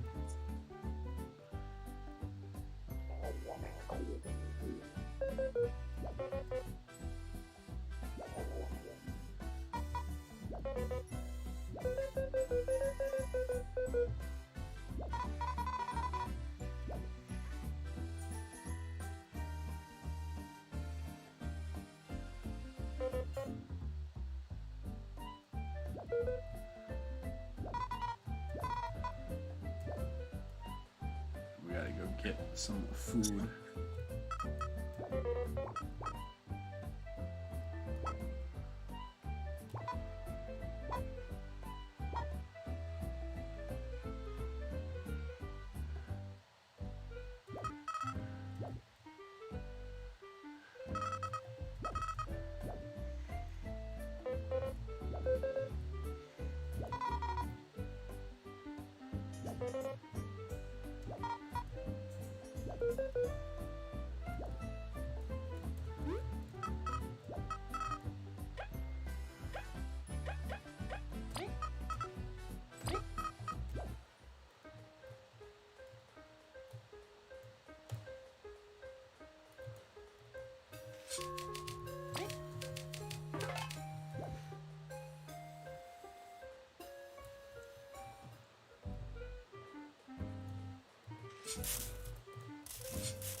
What did you do today, Michael? What's up? I don't remember if I asked that. What did you do today? Got some job hunting done and edited the podcast. And I finished that silly storyboard with the flankin. I don't know if you saw the flankin one.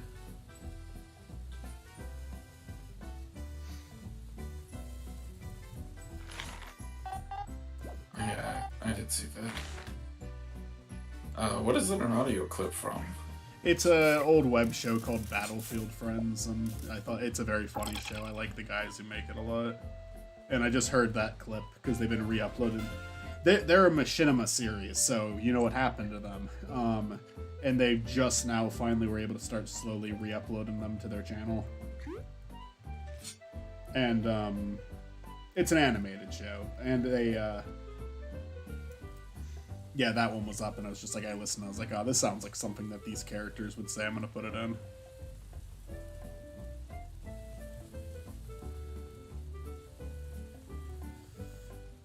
And yeah, I like the special move one more just because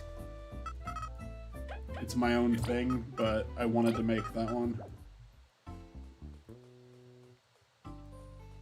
Aside from that, I guess that's really it. But I spent a large portion of the day on my job hunt. I saw Nelman, or I heard Nelman, and I'm like, okay, that's a voice I can imagine from Nelman. And then Terrell starts speaking, and I'm like, that's not. Oh, of course, of course that's not. cool. Of course not. Chris might voice Terrell. We're gonna do an audition process. I have ideas for whom would be good to voice who. But I still want to do an audition process. I want to still make sure it's actually a good idea. I'm gonna. I forget where I take him to eat. I have to get him food somewhere, and I don't. Oh wait, you know what? I do remember now. Actually, there's a chef guy, and I think I have to walk outwards. Yeah, once we get over here. Hello. Hello. I took her outside for a little bit before putting her to bed. She actually went to bed all nice this time. She didn't Cool. fight me about it. She just got in her crate. I'm like, yes.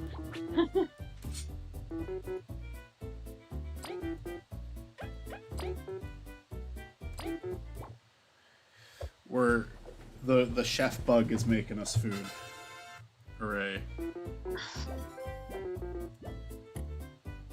He's making you food? He made food. Out of you? Yep. Delicious. Cannibalism. Hurrah. Well, they're just bugs. Man, This game, cannibalism's cannibalism, no matter where it's coming from. I'm only on to, like I said, I only made it to chapter 3 of this game, but the wasps are represented as the antagonist. I'm just good pick, game. Good pick.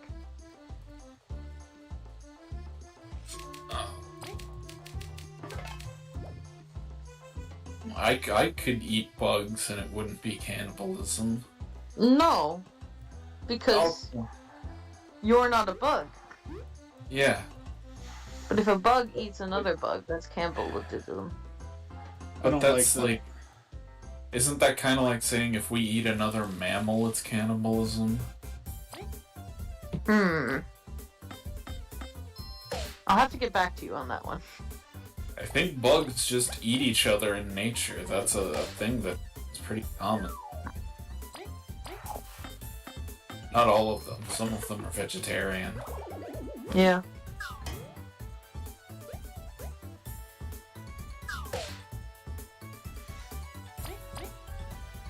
Some of them just eat leaf. Yes. Do you ever think about the very hungry caterpillar? Yeah. Do you ever think about how the very hungry caterpillar ate through each individual thing one by one and just left a little tiny hole in each of them, and it's just the reason you're still hungry is because you don't finish your food. Yeah. You move on to the next thing and you don't finish the last thing you already had. I've had that thought as a kid, honestly. Look, it's the wasps. And they're being dicks.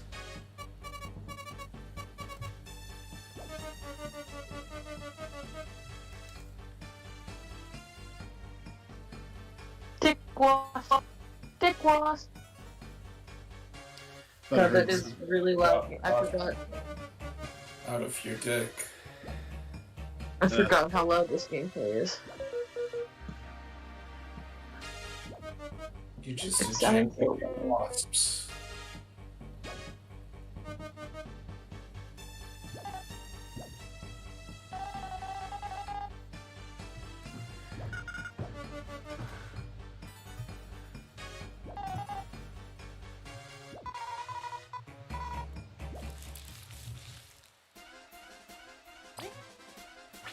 Alright, we gotta take out the wasps.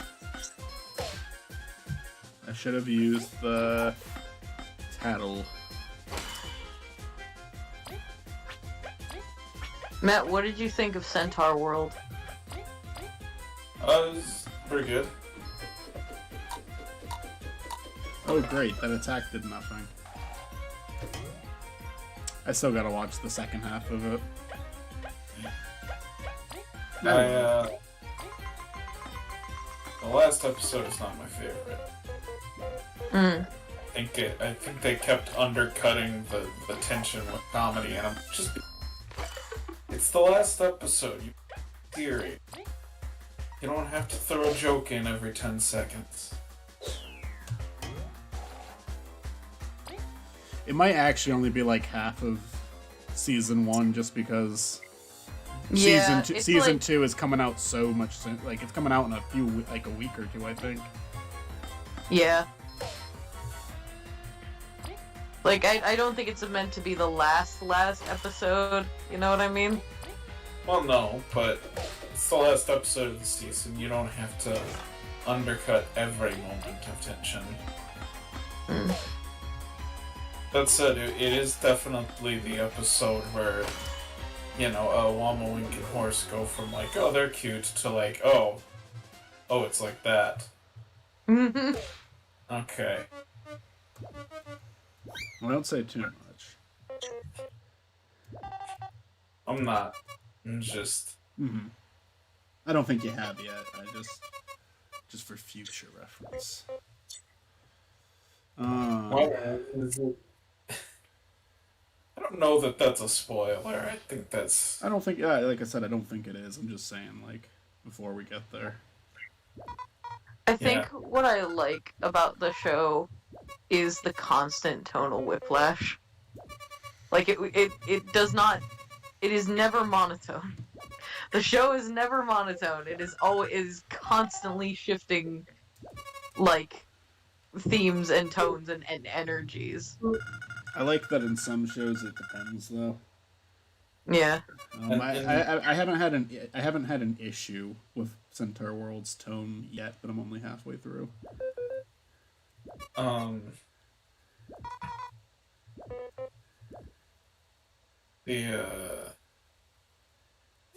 Like Michael sent something to the group they called Centaur World a kids show, and I'm like, this isn't a kids show.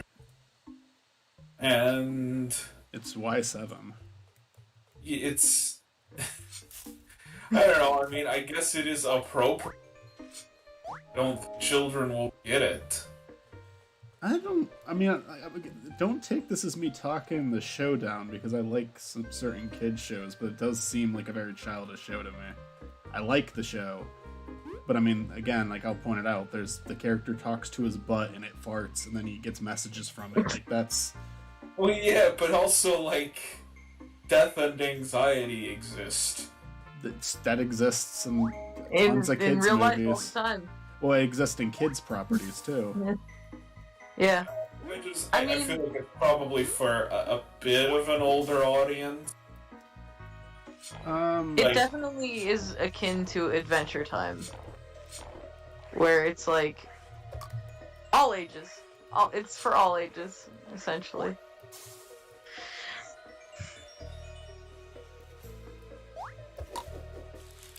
I think it's definitely, I don't know, I think how quickly we forget the shit we watched as a kid, and now we think about it later, and it's just like, oh, Mistake.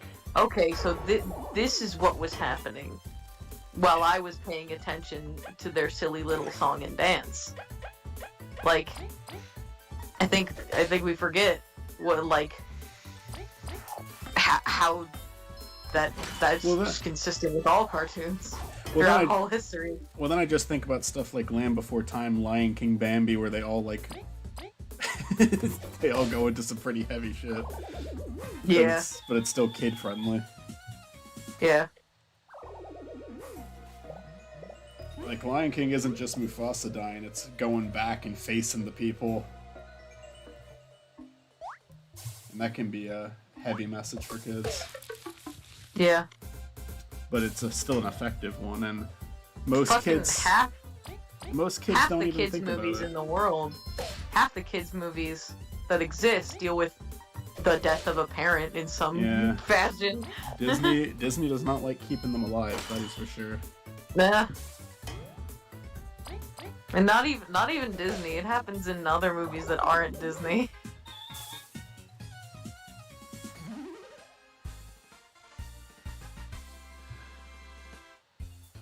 I think it's easier to count the Disney movies where the parents are alive than the ones where they're not. At least like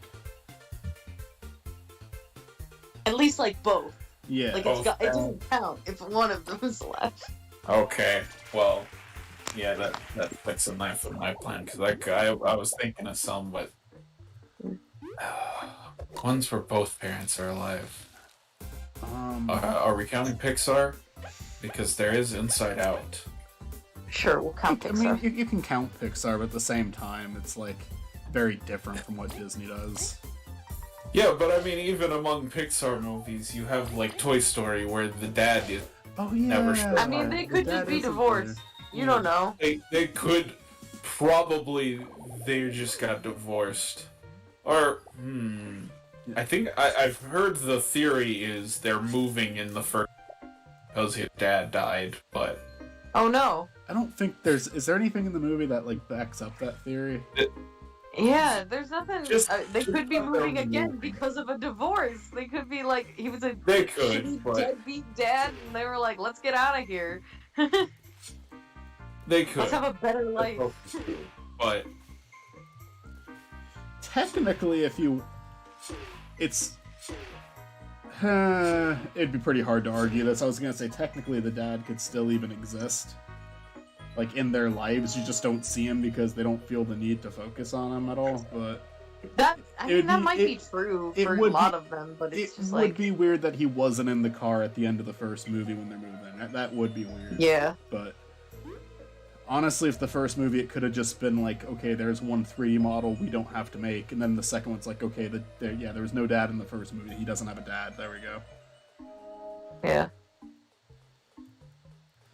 I feel like there's something. I mean, else she supposed to be in that also movie, I could just forget. be a full-on single mom. Like she could have just, got pregnant. Yeah. Same thing though. Deadbeat dad. Raised her kids herself. although, but I mean, yeah, I suppose she could be a single mother that is for some reason, but the moving seemed to suggest dad has disappeared for some reason. Now we're talking. Doesn't die, it disappears. He's missing. Where has he gone? Was there a line in the movie that has any implication that it's because the dad that they're moving? Not that I'm aware of, but they don't say a whole lot. Yeah. I think it probably is just as simple as they didn't think about it because they didn't really. It was just like, yeah, we don't need to show a dad, and then in later movies, it's like, well, there wasn't a dad in the first one. I don't think that they put any thought into it. I mean, they probably, realistically, they did. If you're working on a movie, you're gonna have that thought, like, where is the dad? You're gonna Where think is about. father?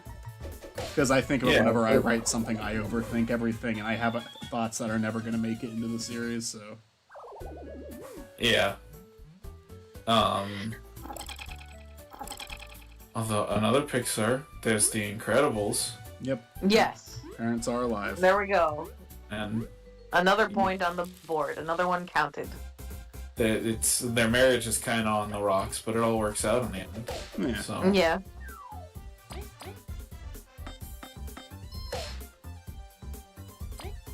Incredibles is a great movie. Both the movies are great. I think they're awesome. Trying to think of more movies. think I gotta. Oh, ooh, I'll be right back. I'm gonna mute him for a sec. Peter Okay. Pan. Yep, that's one.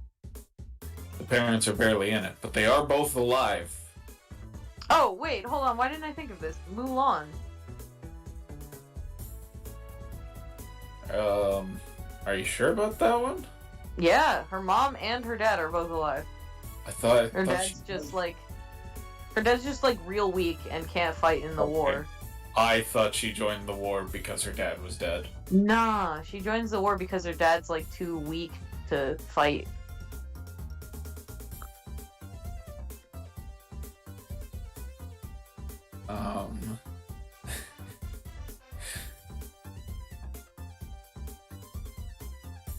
Where do we stand on Hercules?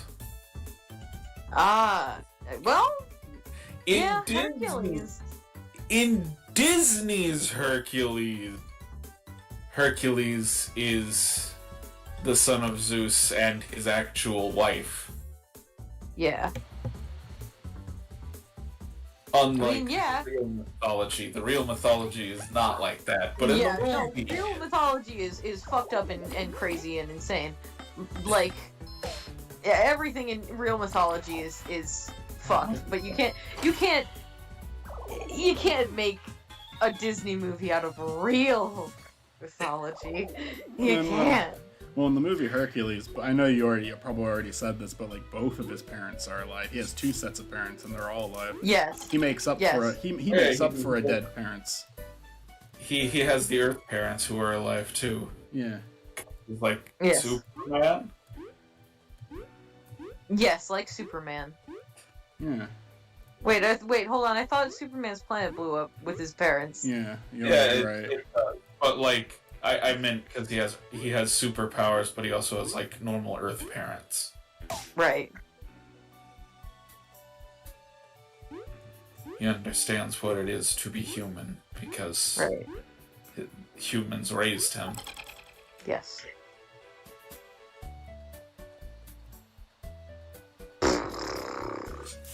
Trying to think. I heard you guys saying Peter Pan right as I was muting myself. Yeah. Sorry, live on that. Mm. Mary Poppins. They're both alive in Mary Poppins, right? One of I them's guess, a but I'm thinking of more animated movies. okay. I mean, not that that doesn't count. But I thought we were sticking with animated movies, unless you know It's you want to typically- branch out into live action. It's typically associated with like the animated ones.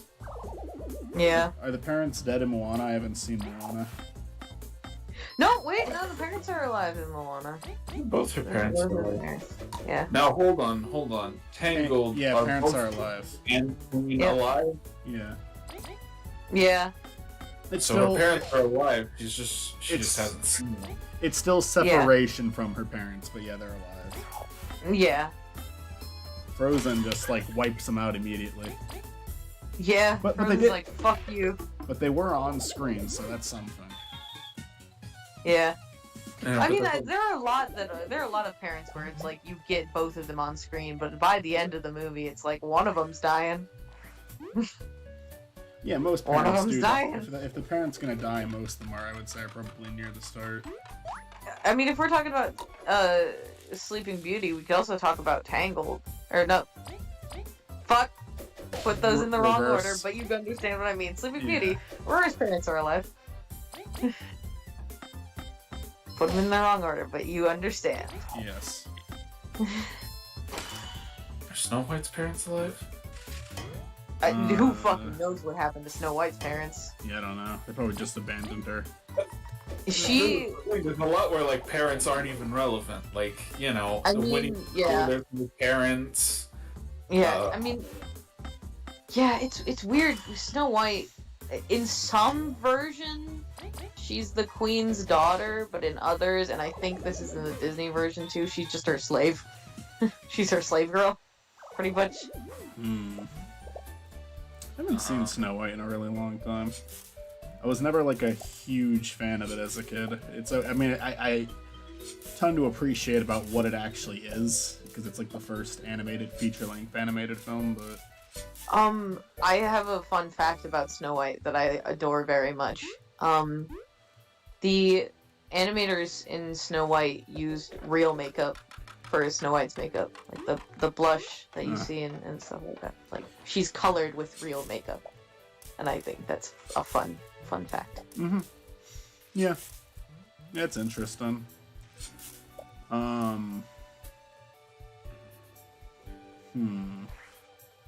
What to do here?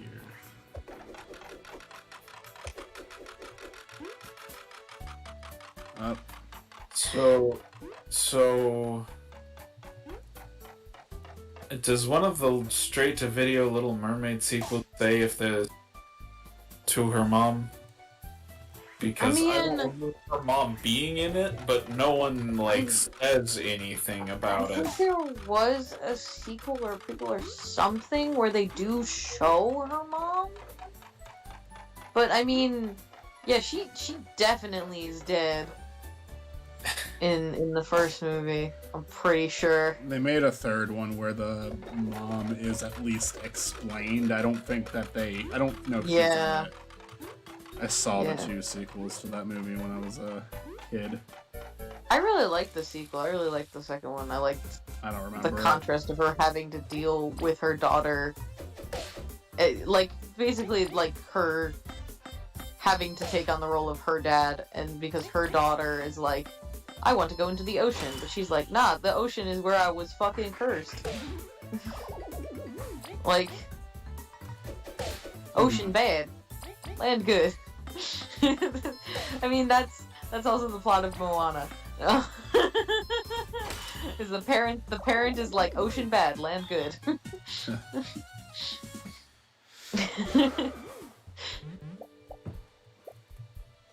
I like both movies.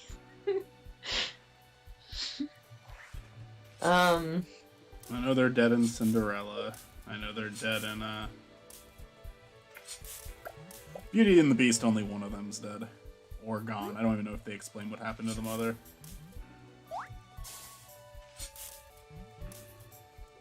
Yeah, but she is explicitly said to be out of the picture. No one actually says Ariel's mother is out of the picture. We just never see her. Unless, Ursula is her mother.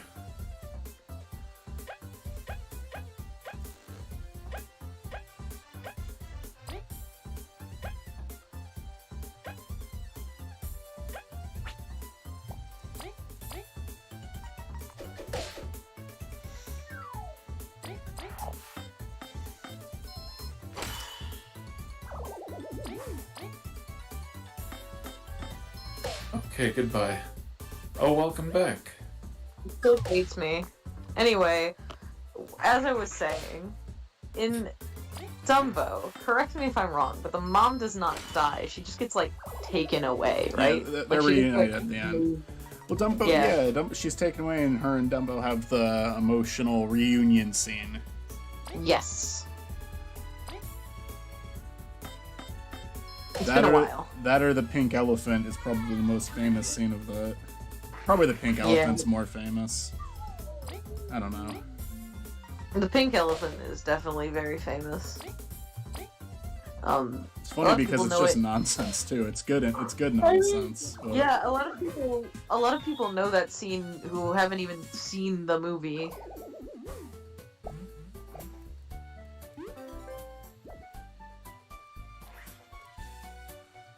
And it's been parodied quite a few times. Yeah. Herm.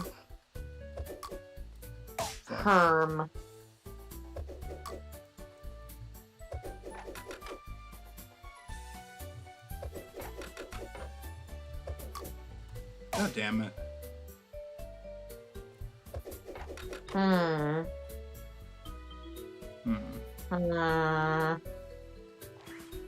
Trying to make my brain think. I could probably think of one singular one more. Maybe. Not sure yet. Getting there. Almost. No, wait. I can get up there.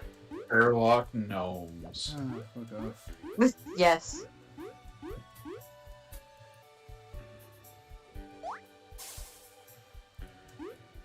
I mean, I guess you could say, like, The Lion King 2. Yeah, I guess you could count that. Suppose? Shit, did I say Sherlock Gnomes? I meant Romeo and Juliet. Isn't that the sequel to Romeo and Juliet, though? Yeah, Sherlock Gnomes is the sequel, but it for some reason was not just by Disney. Only the first one was. Mm-hmm. I haven't seen either. I wanna watch them. I don't even care if it is good or bad. I'm just curious about it. Romeo and Juliet. Yeah. I've seen it. Yeah, I've seen the first one. I don't remember much about it. I liked it more than Illumination movies, I'll say that much. Michael and I were talking about doing Sherlock Gnomes versus Holmes and Watson for Hollow Fairies. I think that was my pitch, and I'm proud of that one. That's a good pick. Have you guys seen the furry Sherlock movie? I think I've heard of it. I don't know if I've seen it. It's fairly recent. I didn't know that. I checked the date it was made, and I was like, oh shit. Real shit.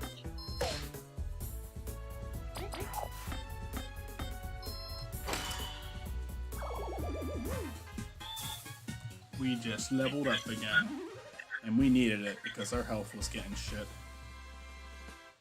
That's 4 levels up in this recording. I think the Benedict Cumberbatch Sherlock was probably a furry.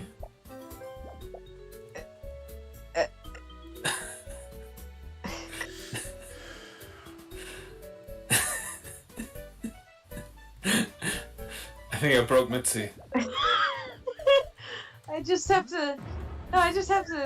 have to process the sentence you said to me. Matt, you are like poison. You're like poison on my brain.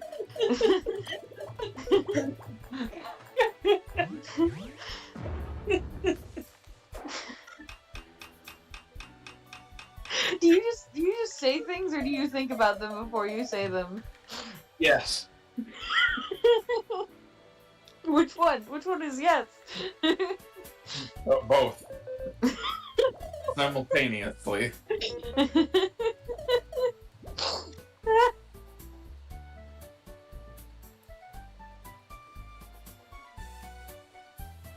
Like I stop and think about it, but there's nothing to stop it from just coming out. Like I know it's gonna come out eventually. Part of me was thinking, it's like, what? On what basis?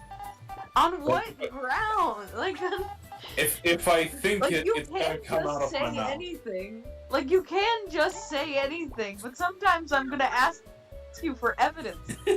Like, would you have anything to back up that claim? I mean, I guess yes, technically anything's possible. Sure. that Benedict Cumberbatch Sherlock is a furry? Yeah. I don't know. I just think it'd be funny. Okay, fair. Like I was trying to think if you had like a reason for it. Like if you watched the show and you were like, yes, this is very clear evidence, then he is a furry. Like but that was my thought. Like you had like this like headcanon or whatever that could be backed up. And that was my thought. It's either that or you just say things. Matt, can you repeat what your original claim was? I said that I think the Benedict Cumberbatch Sherlock could be a furry. Oh, absolutely. Anyone who watched the show could tell you that. Like, he gives me that vibe. Like, if this dude was like, yeah, I'm a furry, I'd be like, yep, that makes sense to me. That's fair. And that's fair. I just needed an explanation. Sometimes I just need to know.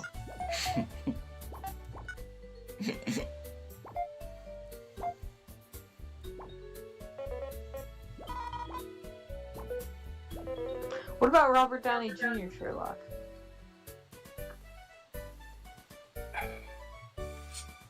Like it Scaly. would probably surprise me a little bit, but like, I don't know, weirder things have happened. How is she playing that theme on an ocarina? That's just silly. He's definitely someone who's trying to incorporate his toughness into his persona, you know? Right. Be like a big, strong wolf thing. Right.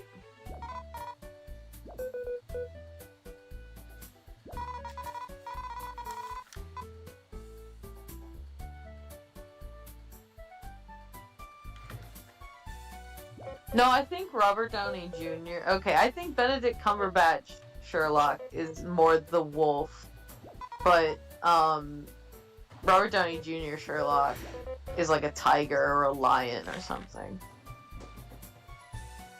Oh, it's okay. Like one of them big cats. But Persona-wise. like Cumberbatch's persona is just like him, but a wolf. Yes, 100%. Robert Downey Jr.'s persona is like big, strong, tough dude. Right, but I Way still more stand so. by the tiger or the lion thing. I Way- stand. Yeah, like way more so than the Downey Jr. 'Cause- Sherlock is in yeah. real life. Yeah, because those are like the lion or the tiger, like the big cat personas, are usually the ones that you're gonna get as like the Baras. You know, you're gonna get them as like the big, strong, buff guys who are going to the gym and all that stuff. Like that's usually what you're gonna get. If you want to get like the macho tough guy, you get a tiger, a lion, you get a big cat. Mm-hmm. If you want like the cool, like mysterious, like cool guy, which is definitely what Benedict Cumberbatch tries to be, you want the wolf. You want the wolf persona. You want to go with that.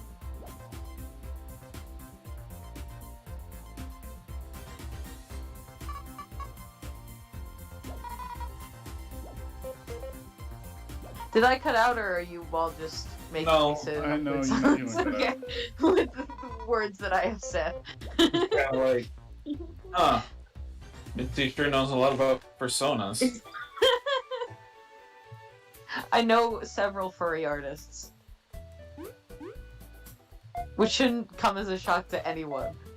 No, not really.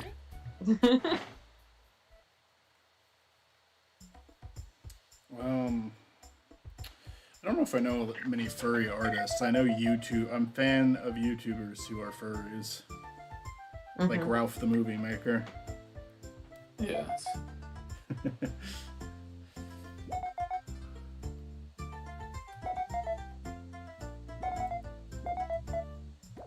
We gotta go get offerings.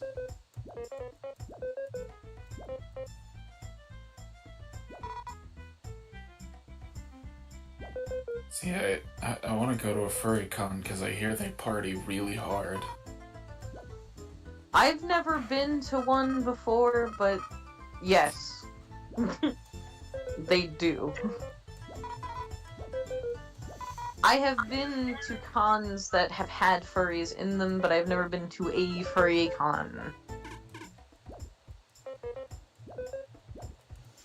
I would, The thing is, I would feel so out of place there. Like, even though I know I don't have to have a fursuit, I would feel like, damn, I should have a fursuit. If I'm gonna be here, it's like, I have to dress appropriately. I would go in and be like, I feel so underdressed for the occasion. Like, I can't... What am I even doing here?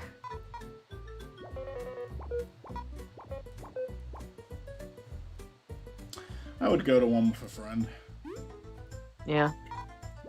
I saw somebody who had like I was standing in line at Anime Milwaukee with somebody who had like a fursuit that was like a part dragon, part cat persona, and like that had like lights on it and shit, like in like the head, like there were like lights in the eyes and shit.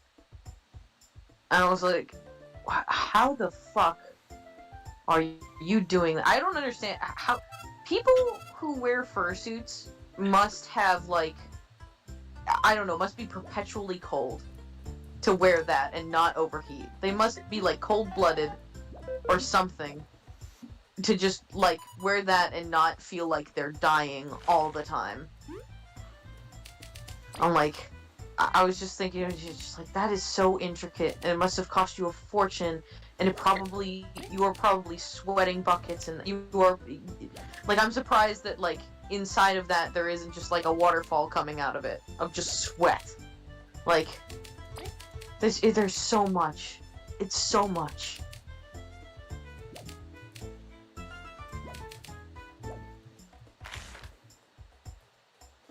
Yeah, I wouldn't want to do that. You know?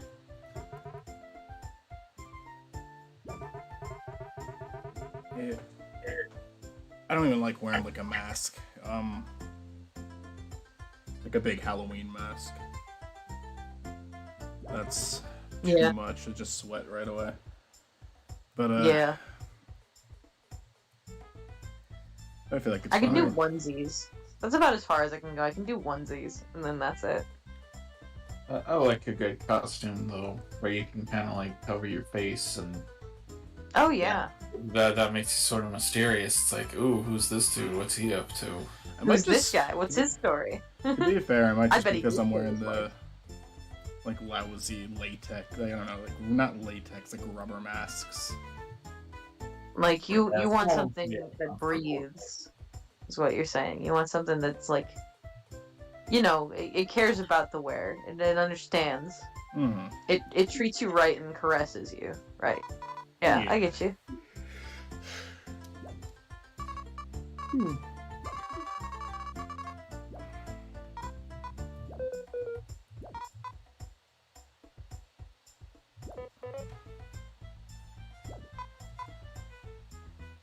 Oh, now I'm having bad flashbacks to high school, Are you? where I just unironically wore a V for Vendetta mask around a while. Just around for no reason? Not around for no reason, but I would wear it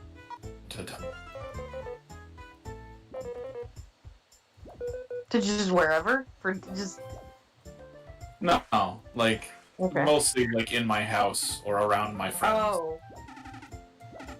We just But had for a why? wholesome moment Just between two? the three characters. Was it comfortable? It's fine.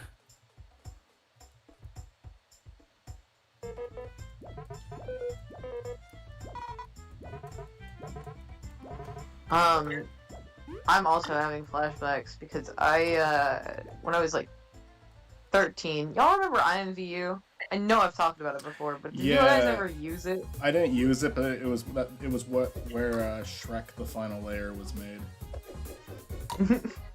I used to watch that video a lot. Matt, do you know IMVU? You get advertisements for it all the time. Everybody does all the time, forever. Not I'm not anymore. from- You're not familiar? Is it? no. Wait, still? I don't know. Sometimes I still see advertisements for it. Sometimes.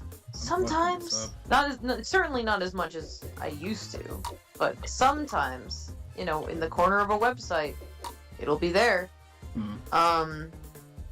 Anyway, IMVU was a lot like Second Life, but with a few more limits and restrictions, because, like, you couldn't just, like, walk around or fly around. You had to, like, stand in certain spots or, like, go to certain areas to move around. It was really weird.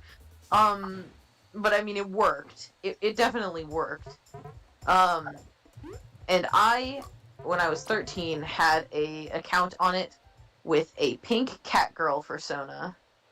And, like, that was my life. That was my life for, like, a year.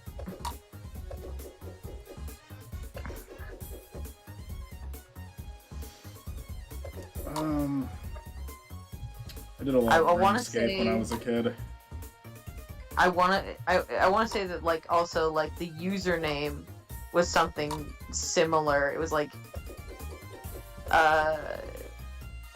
cutie kitty girl or something like that, and then like a numbers following it, something like that.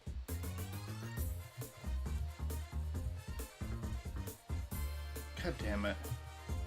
Hate these fucking worms.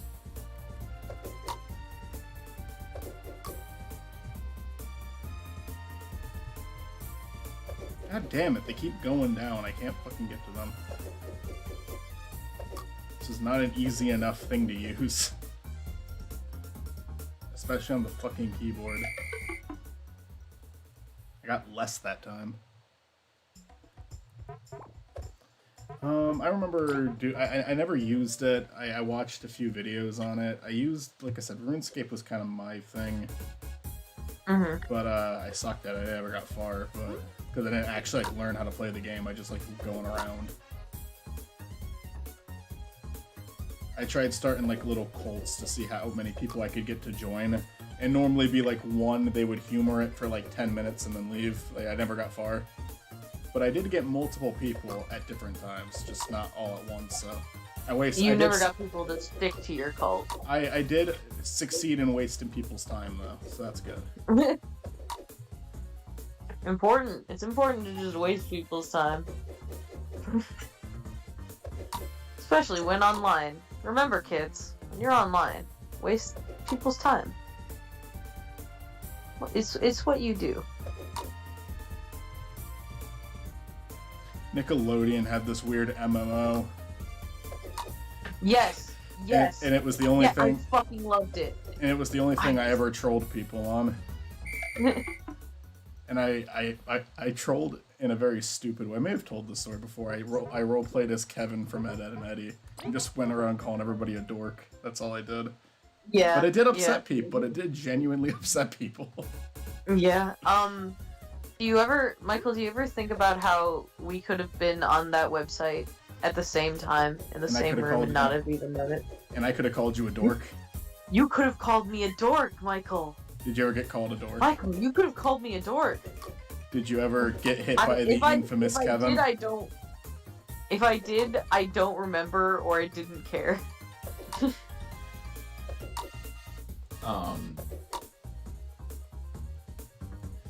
On RuneScape once, one of the guys was doing that thing where you like type out each letter of fuck. We typed F, U, and C, and I just reached up the first key I could, break up the message. The letter I hit 3 times was K. Uh-oh. No! So No! It actually kind of ended up working for me because Matt, no! RuneScape decided to censor KKK. Yeah, I mean, no shit. But also, Matt, no! But like, not only did I finish his word, I also typed in the name of a racist organization. Matt, why did you do it 3 times, though? I don't know. If I just done it once, I'd have finished it for him. Yeah, that makes sense. You know what? God, you're absolutely... When you're right, you're right. Fuck. Okay, we're getting a boomerang upgrade. This one will let us keep it in place, which is useful. We're getting the boomer update. Boomer update. The beamerang. The beamerang! Oh no, Matt's doing it in the chat. He's back, he's at it again. Oh no! He's here to soil our good comments. And he censored it himself, because I'm sure YouTube would have let him type it in. Unfortunately. We talked about YouTube's priorities a lot the other day.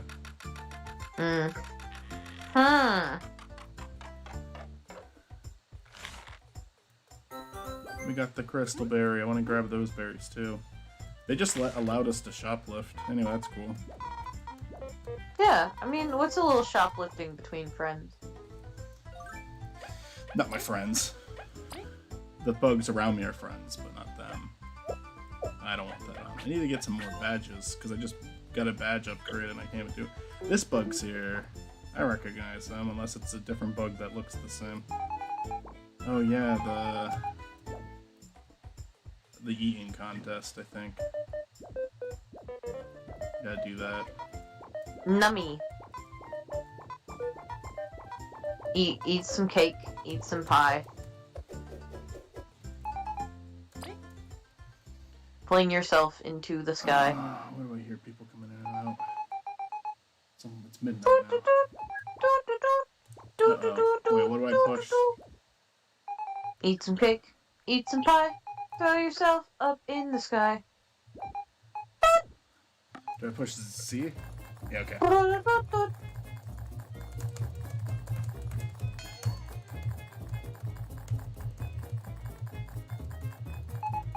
I did it. Freaking did it. Pretty freaking epic, Lois.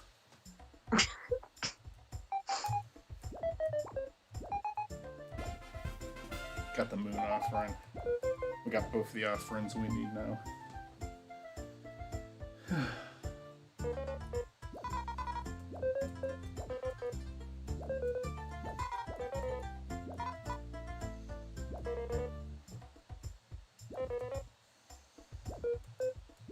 I'm gonna stop pretty soon. There's like a little boss battle that we can do coming up. I'm gonna do that. And then there's like more puzzles that I'm gonna save before the puzzles and do it next time.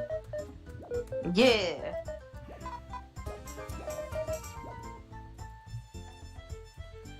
And there's Asp. I believe in you, Mackle. I believe. Hurrah! Hurroo!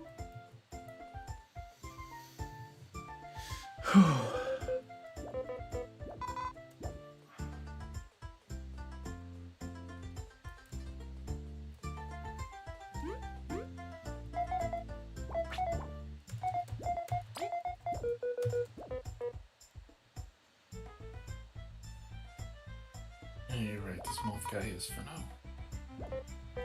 The what? Yeah. Moth guy. Yeah. It's Finno. I said that. I said that earlier. Yeah, no, I was agreeing with you. Oh, okay. I don't know who Kaboo and V would be. I think they're they're mixes of several characters. No one really acts like Kaboo or V entirely. I love the name Kaboo. I think it's a very good name. I had V set this one out, even though V is my favorite, just because, honestly, these two are more useful for it. See, Kaboo makes me think of, Caboose. a joke villain from a comic my friend and I wrote in high school. His name was Kaboomerang.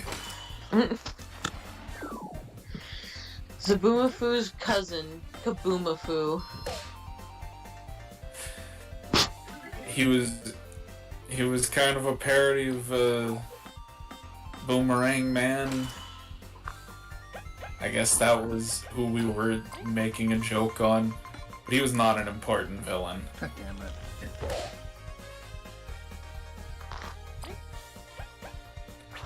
Of course, in the same suit, he joins a team with the crappy, low-grade villains. And one of them is just blatantly a parody of Kite Man from Batman. But he turns out to be Satan in disguise. Oh, so. cool. It's always the ones you least expect. Right. It's always the most desirable ones.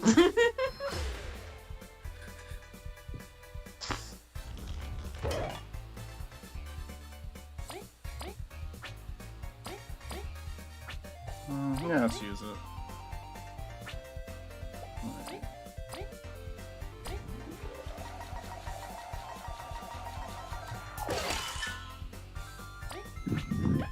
Good night, Dad.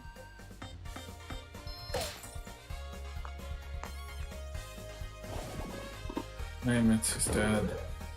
I was waiting for you to say that. I was like, what? Usually you say goodnight to my dad when he can't hear you. Why not tonight?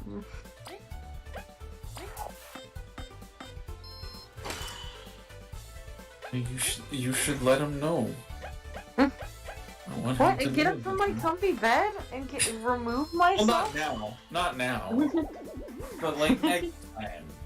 You can be Okay, like, I will. oh, and Matt says it too. Okay, I will let him know.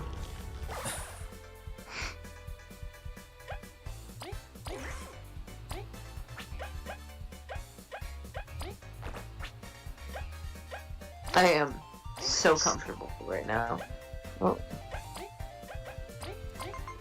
Picture, image of cat. Oh, wait, Video of cat. We have to fight a shitload of these things in the next I know, cat. I section. got a cat for you. You got a cat? Not with me, but I have a picture of a cat. Ooh, cat images? Love those. Yeah, it's this one I posted the other day. That's you right now. Wait, hold on. Okay. JPEG. Yes! Yes, that one. I've seen that one. This isn't You helping. Yeah. posted that before. Yes, that's you right now. Yes.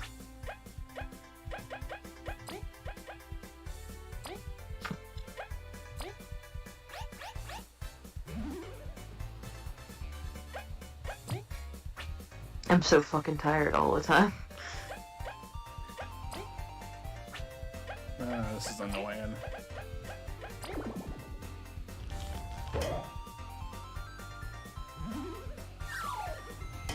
Such an annoying thing they're doing right now. Loudly telling them they're being annoying, that they'll stop. Yeah, I heard you shout and stutter. Yeah, that helps. Not usually, actually.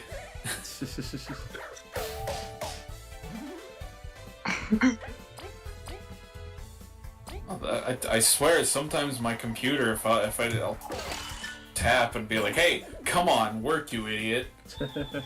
I do yell Let's at start my working. computer. Well, yeah. Like, Fucking work it with me here, works. buddy. It works. You yell at your computer and it starts working again. It's like, There's a little Well, man I inside who have doesn't to like include- being yelled at. Computers, My computers computer- are like flowers. You need to talk to them for them to grow and do what you want. my computer can hear me, and it heard me tell it to work, so it started working. Yeah. Your computer has complete sentience and understands what it means to work. Yes. Eventually, your computer will require fair compensation, though, Matt. Alright. I'm gonna. What's your call it quits. compensation to a laptop? Pudding. I keep it charged. Pudding in the hard drive. Keep it free of viruses. It wants pudding, Matt. I don't believe that it does. It does. It wants to taste human pudding, and it wants you to put it in the hard drive. How do I get out of this game? But that's bad for the hard drive. It's I like a know. dog It's that wants to much eat like chocolate. a dog. It wants to eat the things that will kill it. Yeah. My We've come computer's full not allowed to have pudding. If it wants to keep living, no pudding for you. circle.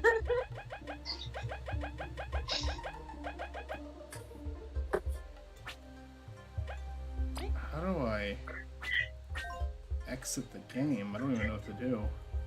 No pudding if you want to survive.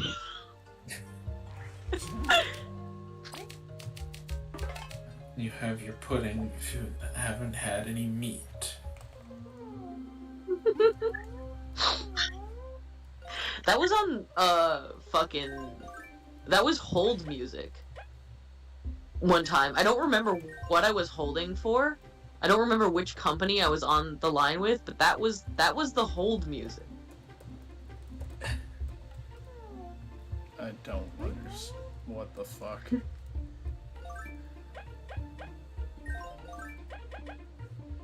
How the fuck do I get out of the game?